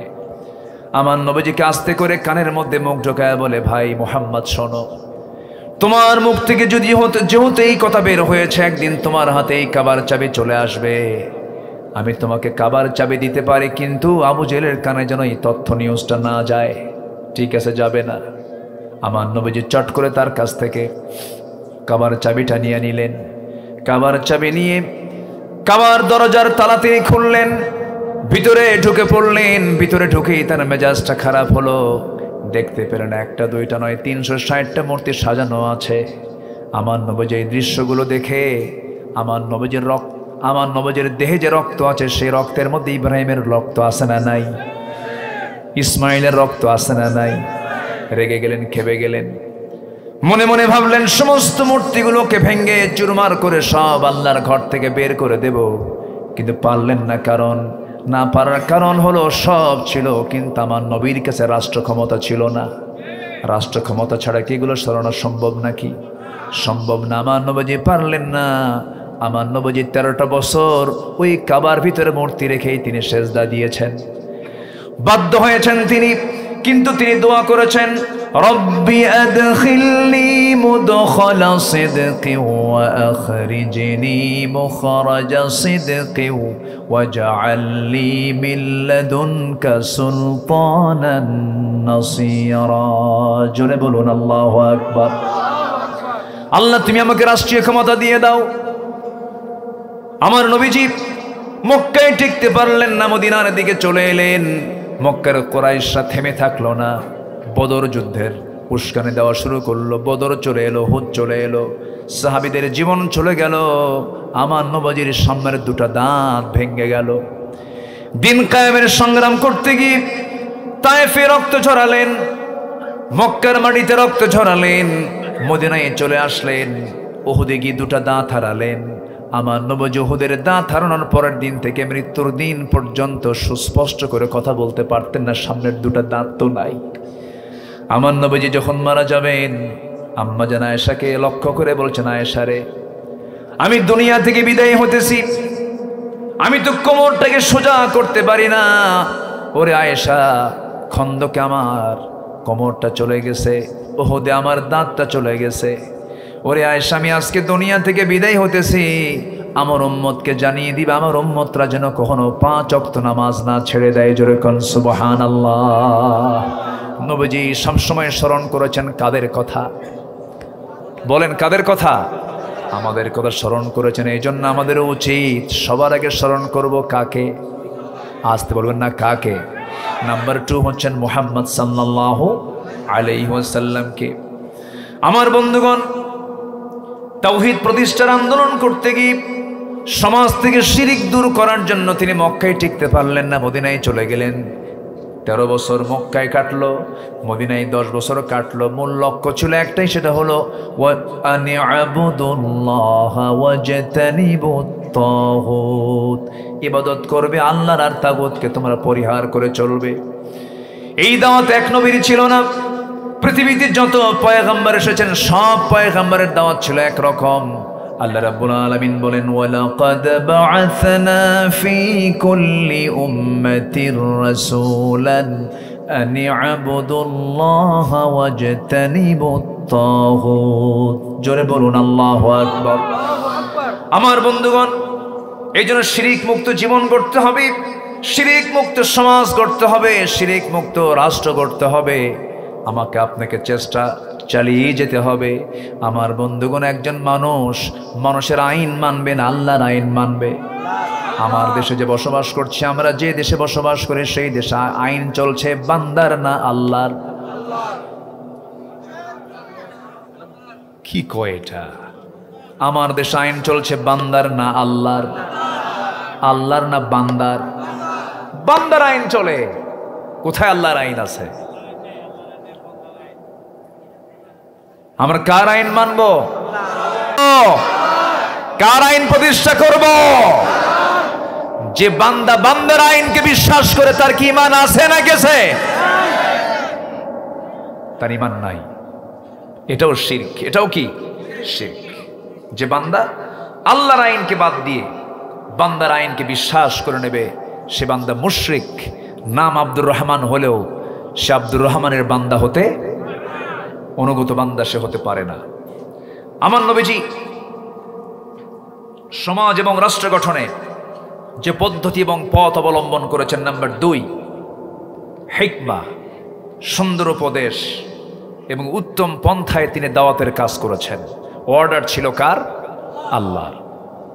আল্লাহ রাব্বুল আলামিন বলেন, উদউ ইলা সাবিলি রাব্বিকা বিল হিকমাতি ওয়াল মাউইযাতিল হাসানাহ ওয়াজাদিলহুম বিল্লাতী হিয়া আহসান ইন্না রাব্বাকা হুয়া আ'লামু বিমান দাল্লা আন সাবিলিহি ওয়া হুয়া আ'লামু বিল মুহতাদিন। জোরে বলুন আল্লাহু আকবার। সূরাতুন নাহল 125 125 নম্বর আয়াত। আল্লাহ রাব্বুল আলামিন রাসূলকে লক্ষ্য করে বলছেন, হে রাসূল, উদউ, এক বচন, আপনি দাওয়াত দেন রবের পথে প্রজ্ঞার সাথে, উত্তম নসিহতের মধ্য দিয়ে।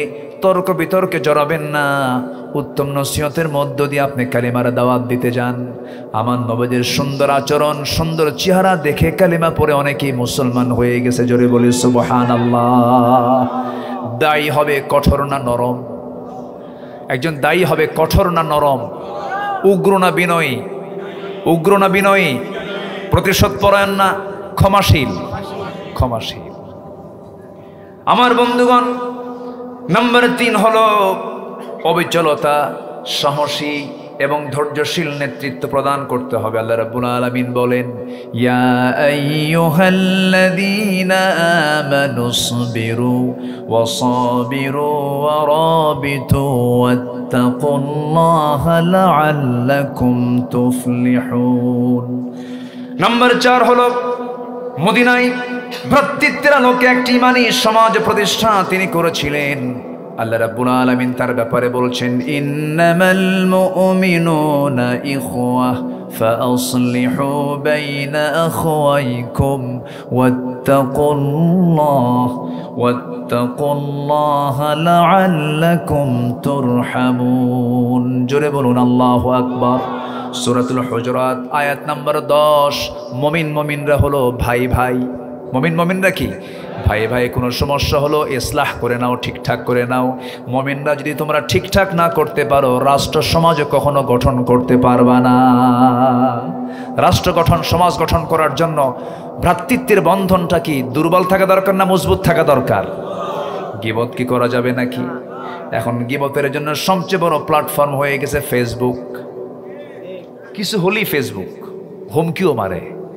আছে না নাই? বলেন তো, আছে না নাই? আছে। আল মুসলিমু মান সালিমাল মুসলিমুনা মিন লিসানিহি, এরপরে কি? ওয়াকিপ্যাডিহি, মানে এখন তো আর হাত দিয়ে লেখা লাগে না, এজন্য ওয়াইদিহির জায়গায় এটার যদি সরাহ করেন, ব্যাখ্যা করেন, আল মুসলিমু মান সালিমাল মুসলিমুনা মিন লিসানিহি ওয়াকিপ্যাডিহি ওয়াদিহি। প্রকৃত মুসলমান তো সেই যার হাত থেকে এবং কি জবান থেকে অন্য মুসলমান নিরাপদে থাকে। আপনি গীবত করছেন, আমি যদি প্রশ্ন করি কোন গুনাহ জেনার চেয়েও ভয়ঙ্কর, বলেন তো কোন গুনাহ? বলেন গীবত। তাহলে জেনার শাস্তি হলো হত্যা, জেনার শাস্তি হলো কতল, রজম। তাহলে যেই জেনার শাস্তি আল্লাহ তাআলা কতল রজমের হুকুম দিয়েছেন, এর চাইতে ভয়ঙ্কর হলো গীবত করা। লাহমা আখিহি মাইতান ফাকারিহতুমুহ, এই সূরা হুজুরাতের শেষের দিকে আল্লাহ তাআলা বলেছেন, গীবত করো না যেন সে তার মরা ভাইয়ের গোশত খেলো। সেই গীবতের চর্চা কিন্তু নোংরা মানুষের মধ্যে কম, সমাজের জঘন্য মানুষের মধ্যে কম, নামাজ পড়ে, রোজা রাখে, দান করে, সদকা করে, তাহাজ্জুদ পড়ে, কপাল কালো বানাইছে, জিকির আজগার করে, কোরআন তেলাওয়াত করে, ওদের মুখে গীবতের চর্চা আছে না নাই? আছে। এত ভয়ঙ্কর। আপনার সামনে যে গীবত করবে আপনি ভাববেন সে আপনার গীবত আরেক জায়গায় করবে, করে বেড়াবে। এটা মারাত্মক বিষয়। এটা আজকে মারাত্মক রূপ ধারণ করেছে। আপনার কোনো ভাইয়ের সমস্যা, ভাইয়ের সামনে সামনে বসুন, তাকে সংশোধন করে দেন, ইসলাহ করে দেন। আল্লাহ তাআলা নিজে বলছেন ফাসলিহু, ঠিকঠাক করে দাও। গীবত চর্চায় যেও না। গীবত এমন একটা গুনার নাম, হাসরের ময়দানে গীবতকারী তার আমল নামে কোনো আমল খুঁজে পাবে না। একদম কোরআনের কথা, আমলকারী সে তার আমলই খুঁজে পাবে না। কিয়ামতের দিন বলবে আল্লাহ আমার নামাজ কোথায় গেল, আমার রোজা কোথায় গেল, আমার দান সদকা কোথায় গেল, আমার এই নেক আমলগুলো কোথায় চলে গেল? সব তো ফাঁকা। দেখি আমার আমল নামা তো সম্পূর্ণ ফাঁকা। ইকরা কিতাবাকা, ক্বরাতু কিতাবি, আমি আমার কিতাব তো পড়ে নিলাম, কিন্তু আমি তো আমার কোনো আমল নামা দেখতে পাচ্ছি না। কি হয়েছে? সঙ্গে সঙ্গে আল্লাহ বলবেন বান্দারে তোর সমস্ত আমল নামাগুলো ছিল, কিন্তু সমস্ত আমল নামাগুলো ট্রান্সফার হয়ে অমুক বান্দার কাছে চলে গেছে। কেন? দুনিয়ার জীবনে তুমি তার গীবত করেছিলা। এখন বলেন যে গীবত করে এবং যার গীবত করা হয়, কোন লোকটা বিপদে আর কোন লোকটা নিরাপদে? বলেন, যে গীবত করে সে কি নিরাপদ না বিপদ? আসতে কয়, কিন্তু গীবত করতে মজা আছে না নাই? মজা আছে না নাই? মজা আছে, কিন্তু ফলাফল ভয়ঙ্কর ভয়াবহ। সে বড় ভাগ্যবান যার নামে গীবত করা হয়, কারণ যার নামে গীবত করা হতেছে তার আমলনামায় যে গীবত করে তার সমস্ত সবগুলো তার আমলনামায় জমা হয়ে যাবে। এই জন্য আল্লাহ পাক বলছেন, সমাজ যদি গড়তে চাও, রাষ্ট্র যদি সুন্দর করতে চাও, ইমানের সমাজ যদি প্রতিষ্ঠা করতে চাও, ইন্নামাল মুমিনুনা ইখওয়া ফাসলিহু বাইনা আখওয়াইকুম, নিজেদের মধ্যে ইসলাহ করে নাও, ঠিকঠাক করে নাও। ঠিকঠাক করে নিতে সাবধান থেকে ওয়াত্তাকুল্লাহ, আল্লাহকে ভয় করে চলো। আল্লাহু আকবার বলেন। নাম্বার 5 হলো বহু ধর্মের মাঝে সাম্প্রদায়িক সম্প্রীতি প্রতিষ্ঠা আমার রাসূল করেছেন। আমার নবী যে মদিনায় রাষ্ট্র গঠন করেছেন, সেই মদিনায় কি ইহুদি ছিল না? আসতে কয়, ইহুদি ছিল না? ছিল। বহু জাতের লোক ছিল সেখানে, বহু ধরনের গোত্রের লোক ছিল। বনু নাজির, বনু কুরাইজা ছিল, সব ধরনের লোকের বসবাস ছিল।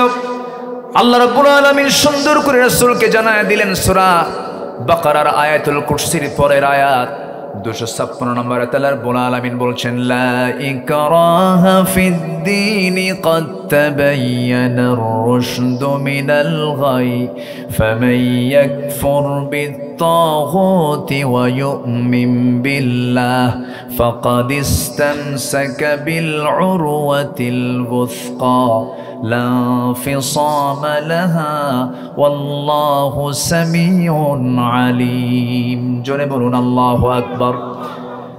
দিনের ব্যাপারে কোনো জবরদস্তি নাই। নবীজি যে জোর করে কাউকে দিনের দিকে ডাকেন নাই, তার বড় প্রমাণ হলো নবীর ঘরের মানুষ।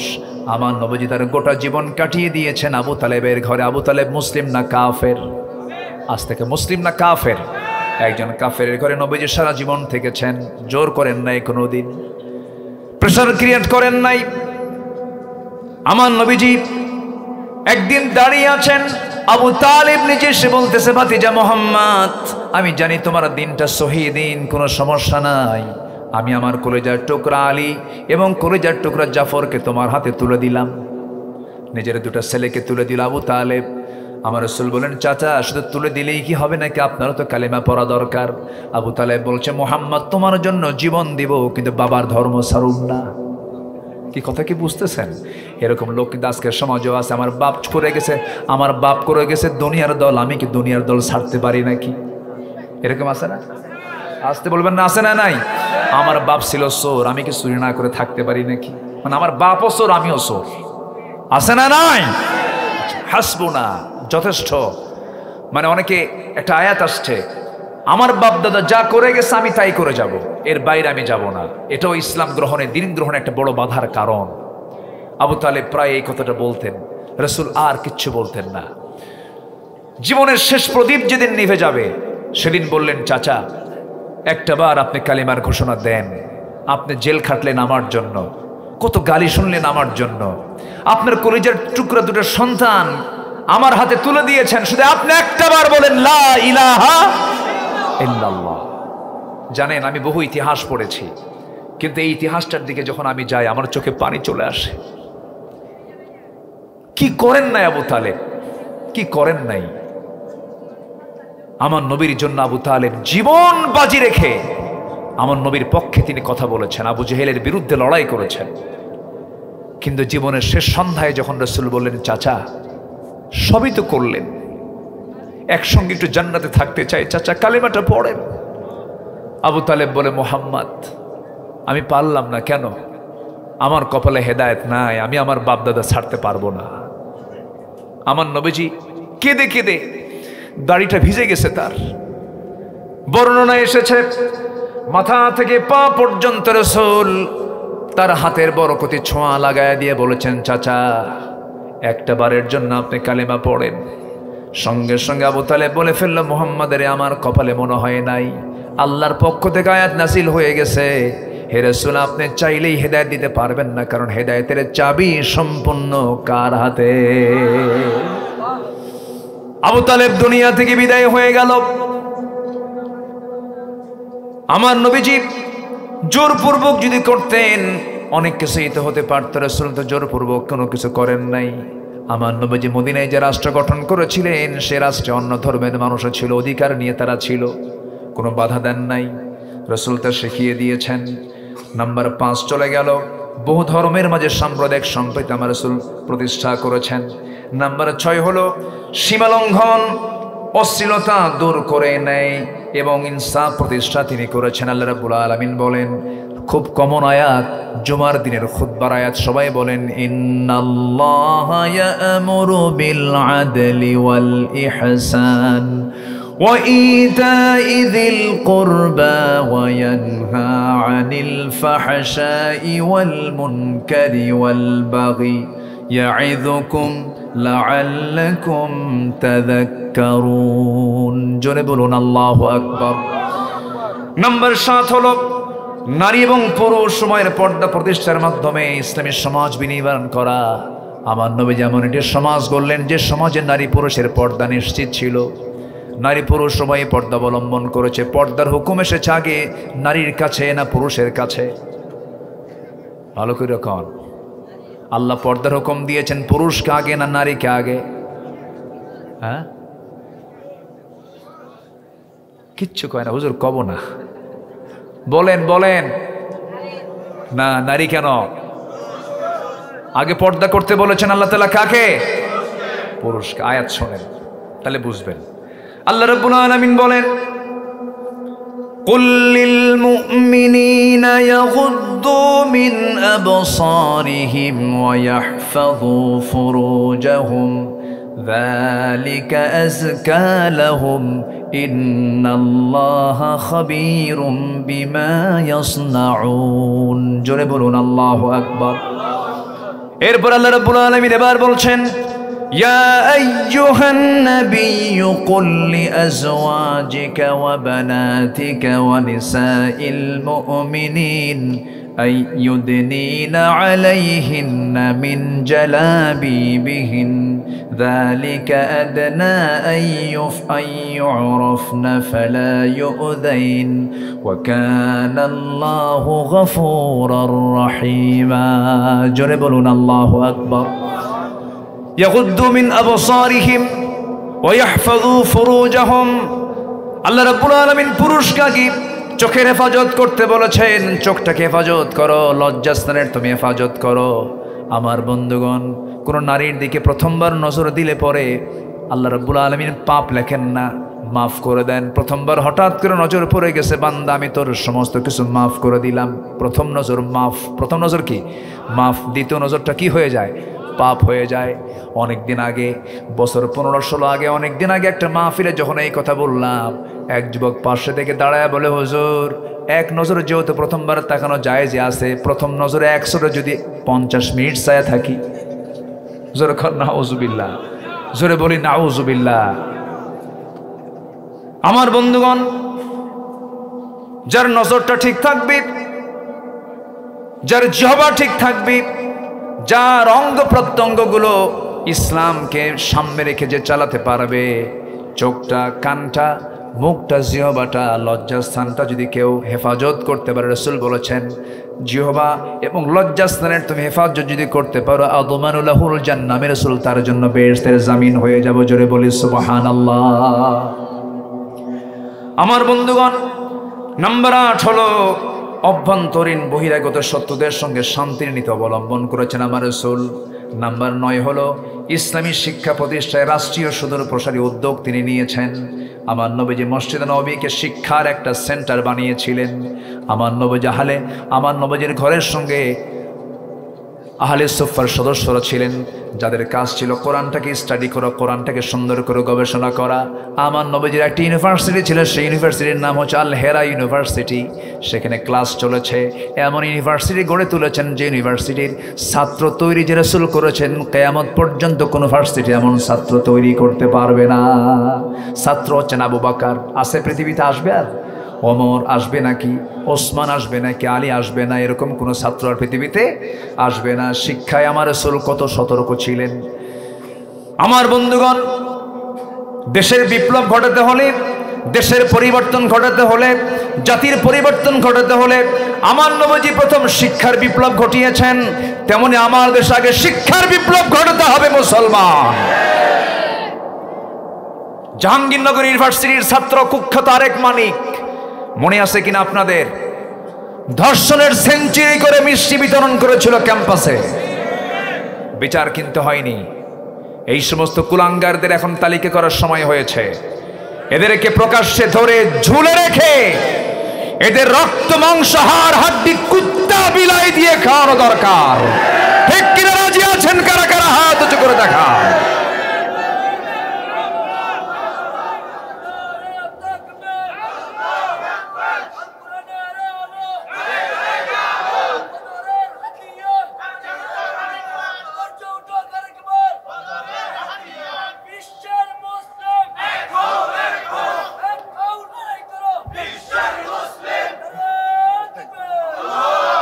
আল্লাহ কবুল করুন, জোরে বলি আমিন। নাম্বার 10, অর্থনৈতিক সাম্য প্রতিষ্ঠা। আমার নবীজি যে সমাজ গড়েছিলেন সেই সমাজ ছিল সম্পূর্ণ সুদ মুক্ত, ছিল সেখানে যাকাত ভিত্তিক অর্থনীতি। ঠিক কিনা? আমরা আমার দেশের সুদ দেখতে চাই না, যাকাতের পরিবেশ দেখতে চাই। আমরা সুদ দেখতে চাই না। সুদের সর্বনিম্ন গুনাহ হলো নিজের মার সঙ্গে জেনা করা। সেই সুদের করাল গ্রাস থেকে বাঁচার জন্য, জাতিকে মুক্ত করার জন্য একমাত্র দরকার হলো যাকাত ভিত্তিক অর্থনীতি রাষ্ট্রে চালু করে দেওয়া। নাম্বার 11 হলো বিশ্বাসীদের মাঝে হিংসা দূর করে দৃঢ় ঐক্য গড়ে তোলা। একটা ঘটনা আছে, হুনাইনের যুদ্ধের ঘটনা। বলবো? হুনাইন যুদ্ধের পরে কিছু গনিমতের মাল চলে আসে। এই গনিমতের মালগুলো আমার রাসূল আরবদের মাঝে এবং কুরাইশদের মাঝে তিনি বন্টন করে দিলেন। মদিনার আনসাররা মনক্ষুণ্ণ হয়ে আছে। হুজুর তার নিজের কুরাইশ, নিজের বংশ বনিয়াদ তাদের মাঝেই বন্টন করলেন, আমাদেরকে কিচ্ছু দিলেন না। চরমভাবে ভিতরে একটা আন্দোলন শুরু হয়ে গেছে মদিনার আনসারদের মধ্যে। আমার নবীজির কানে এটা চলে গেল। আমার নবীজি সেই সময় একটা লম্বা ভাষণ দিয়েছিলেন। তিনি বলেছিলেন, আওয়াজাতুম ইয়া মা'শারাল আনসারি ফি আনফুসিকুম ফি লাআতি মিনাদ দুনিয়া তাল্লাফতু বিহা কওমান লিয়ুসলিমু ওয়া ওয়াকালতুকুম ইলা ইসলামিকুম। আমার নবীজি সেই দিন আরো বলেছিলেন, আলা তারদাউনা ইয়া মা'শারাল আনসার أن يذهب الناس بالشاة والبعير وترجعوا برسول الله صلى الله عليه وسلم إلى رحالكم। হে আনসারের সম্প্রদায়েরা, তোমরা কি সন্তুষ্ট নও যে অন্যরা ভেড়া, উট নিয়ে ফিরে যাবে আর তোমরা আল্লাহর রাসূলকে নিয়ে তোমাদের ঘরে ফিরে যাবে? কুরাইশরা ভেড়া ছাগল নিয়ে চলে যাচ্ছে গনিমতের মাল নিয়ে, আমি রাসূল তোমাদের সঙ্গে যাব, তোমরা কি চাও? সাহাবে কেরাম খুশি হয়ে বলেন, আমরা কিচ্ছু চাই না, আমরা রাসূল আপনাকে চাই। আল্লাহু আকবার বলেন। আমার নবীজি হিংসা দূর করে দিলেন সুন্দর একটা কথার মধ্য দিয়ে। হিংসা মুক্ত সমাজ গড়ার জন্য উদার চিত্ততার দরকার আছে না নাই? আছে। আমার বন্ধুগণ, নাম্বার 11 হলো, নাম্বার 12 হচ্ছে সর্বশেষ যেটা বলতে চাইছি, সেটা হলো অত্যাচার এবং নিপীড়ন দেখলেই প্রতিরোধের উদ্যোগ গ্রহণ করতেন মুহাম্মদ সাল্লাল্লাহু আলাইহি ওয়াসাল্লাম। অত্যাচার নিপীড়ন আমার রাসূল সব উৎখাত করেছেন, সব কিছুকে তিনি লড়াই করে মোকাবেলা করে সবগুলোকে তিনি প্রতিহত করে বিজয়ী হয়েছেন। কারণ আল্লাহ তাআলা তাকে অর্ডার দিয়েছেন, ওয়াকাতিলু ফি সাবিলিল্লাহিল্লাযীনা ইউকাতিলুনাকুম ওয়া লা তা'তাদু ইন্নাল্লাহা লা ইউহিব্বুল মু'তাদিন। সম্মানিত ভাইরা, আসুন আমার নবীজির দেখানো সমাজ এবং রাষ্ট্র গঠনের যে পথ পদ্ধতি রাসূল দেখিয়েছেন তার অনুকূলে আমরা আমাদের জীবনটাকে ঢেলে সাজাই, প্রস্তুত করে ফেলি। আগামীর দেশ বানাতে চাই আমরা কোরআনের দেশ। আগামীর দেশ আমরা দেখতে চাই আমার নবীজির মদিনার সনদের দেশের মতো। জোরে বলি ইনশাআল্লাহ। নির্বাচনের আগ দিয়ে আমাদের নেত্রী বলেছিলেন, সাবেক নেত্রী বলেছিলেন যে আগামী নির্বাচনে আমরা যদি ক্ষমতায় আসি মদিনার সনদে দেশ চালাবো। মদিনার সনদে দেশ চালায় নাই, ভুয়া কথা, মদিনার সনদে দেশ চালিয়েছে তারা। কিন্তু আমরা সত্যিকার অর্থে বলতে চাই, আমরা মদিনার সনদি দেশকে আমরা দেখতে চাই। জোরে বলি ইনশাআল্লাহ, আরো জোরে বলি ইনশাআল্লাহ। এখন দাওয়াতি কাজে যুবকদের ভূমিকা, এত লম্বা সাবজেক্ট আমাকে দিয়েছেন, এই দিয়ে তো 5 দিনও কুলান পাস যাবেন। মাইন ভাই জি, কি কথা বলবো? কথা বলবো এখনো? আলোচনা চলো, হুজুর মুরুক জি। আলহামদুলিল্লাহ, এত সুন্দর এই এলাকার একটা সৌন্দর্য হলো মাহফিলে লোকজন বসে থাকে, বলি আলহামদুলিল্লাহ, খুব সুন্দর, ভালো লাগতেছে আমার, আমিও তৃপ্তি পাচ্ছি।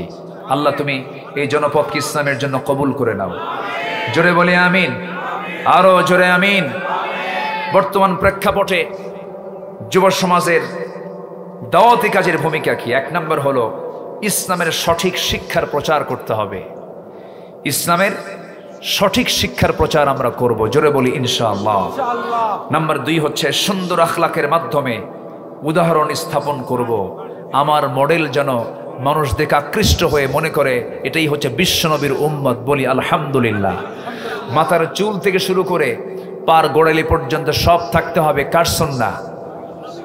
নবীর সুন্নাহ। কার সুন্নাহ বলেন? এখনকার যুবকদের মাথার চুল দেখছেন?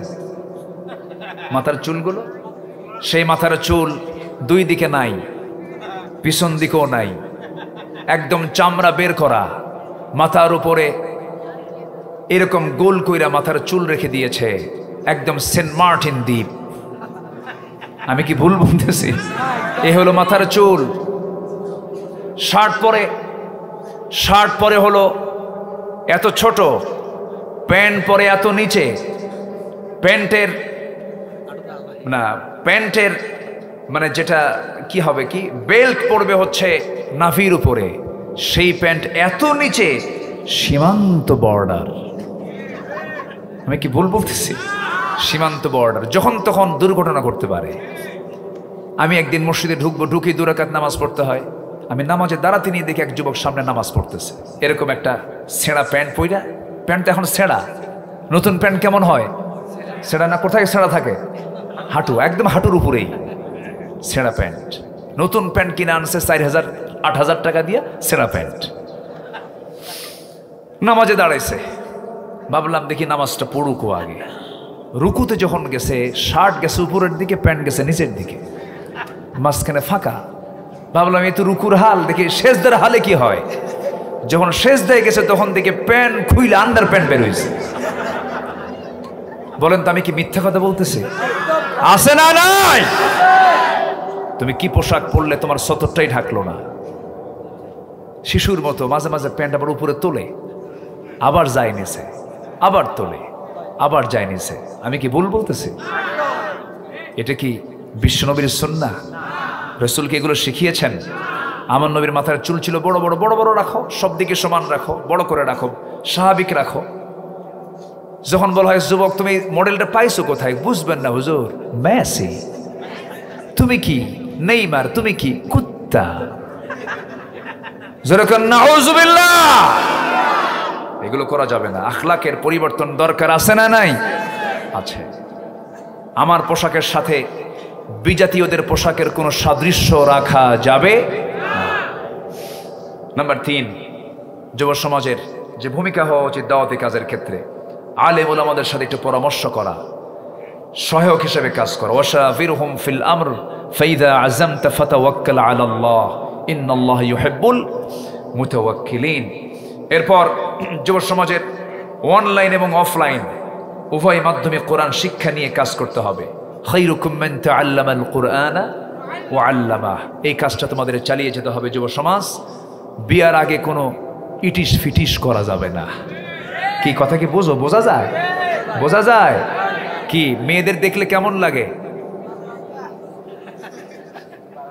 কিচ্ছু কয় না, যৌবন নাই। ভালো করে কও, কেমন লাগে? কিচ্ছু কয় না। হ্যাঁ ভালো লাগে, কিন্তু বিয়ের আগে ভালো লাগতে দেওয়া যাবে। আকর্ষণ তো থাকবেই, যার আকর্ষণ নাই ও তো পুরুষই না। আকর্ষণ থাকতে হবে। অনেক পুরুষ আছে বুক ফুটে বাপকে বলি ফেলে, আব্বা নামাজ পড়ি, 5 ওয়াক্ত নামাজ পড়ি। মহিলারা বেহায়ের মতো চলাফেরা করে, আমি তো থাকতে পারতেছি না, আব্বা আমার বিয়ে করায় দাও। আমি তাকে ধন্যবাদ দেই, ও বুক ফুটে মুখ উঁচু করে বাপকে বলতে পেরেছে। যে যুবক বিয়ে করতে চায় ও ভালো, আর যার বয়স হয়ে গেছে বিয়ে করতে চায় না ও বাইপাস মারে। আসতে কোন কেন, ঠিক কিনা? বাপকে সোজা বলবা, আব্বা বিয়ে করো। হ্যাঁ কি হয়েছে?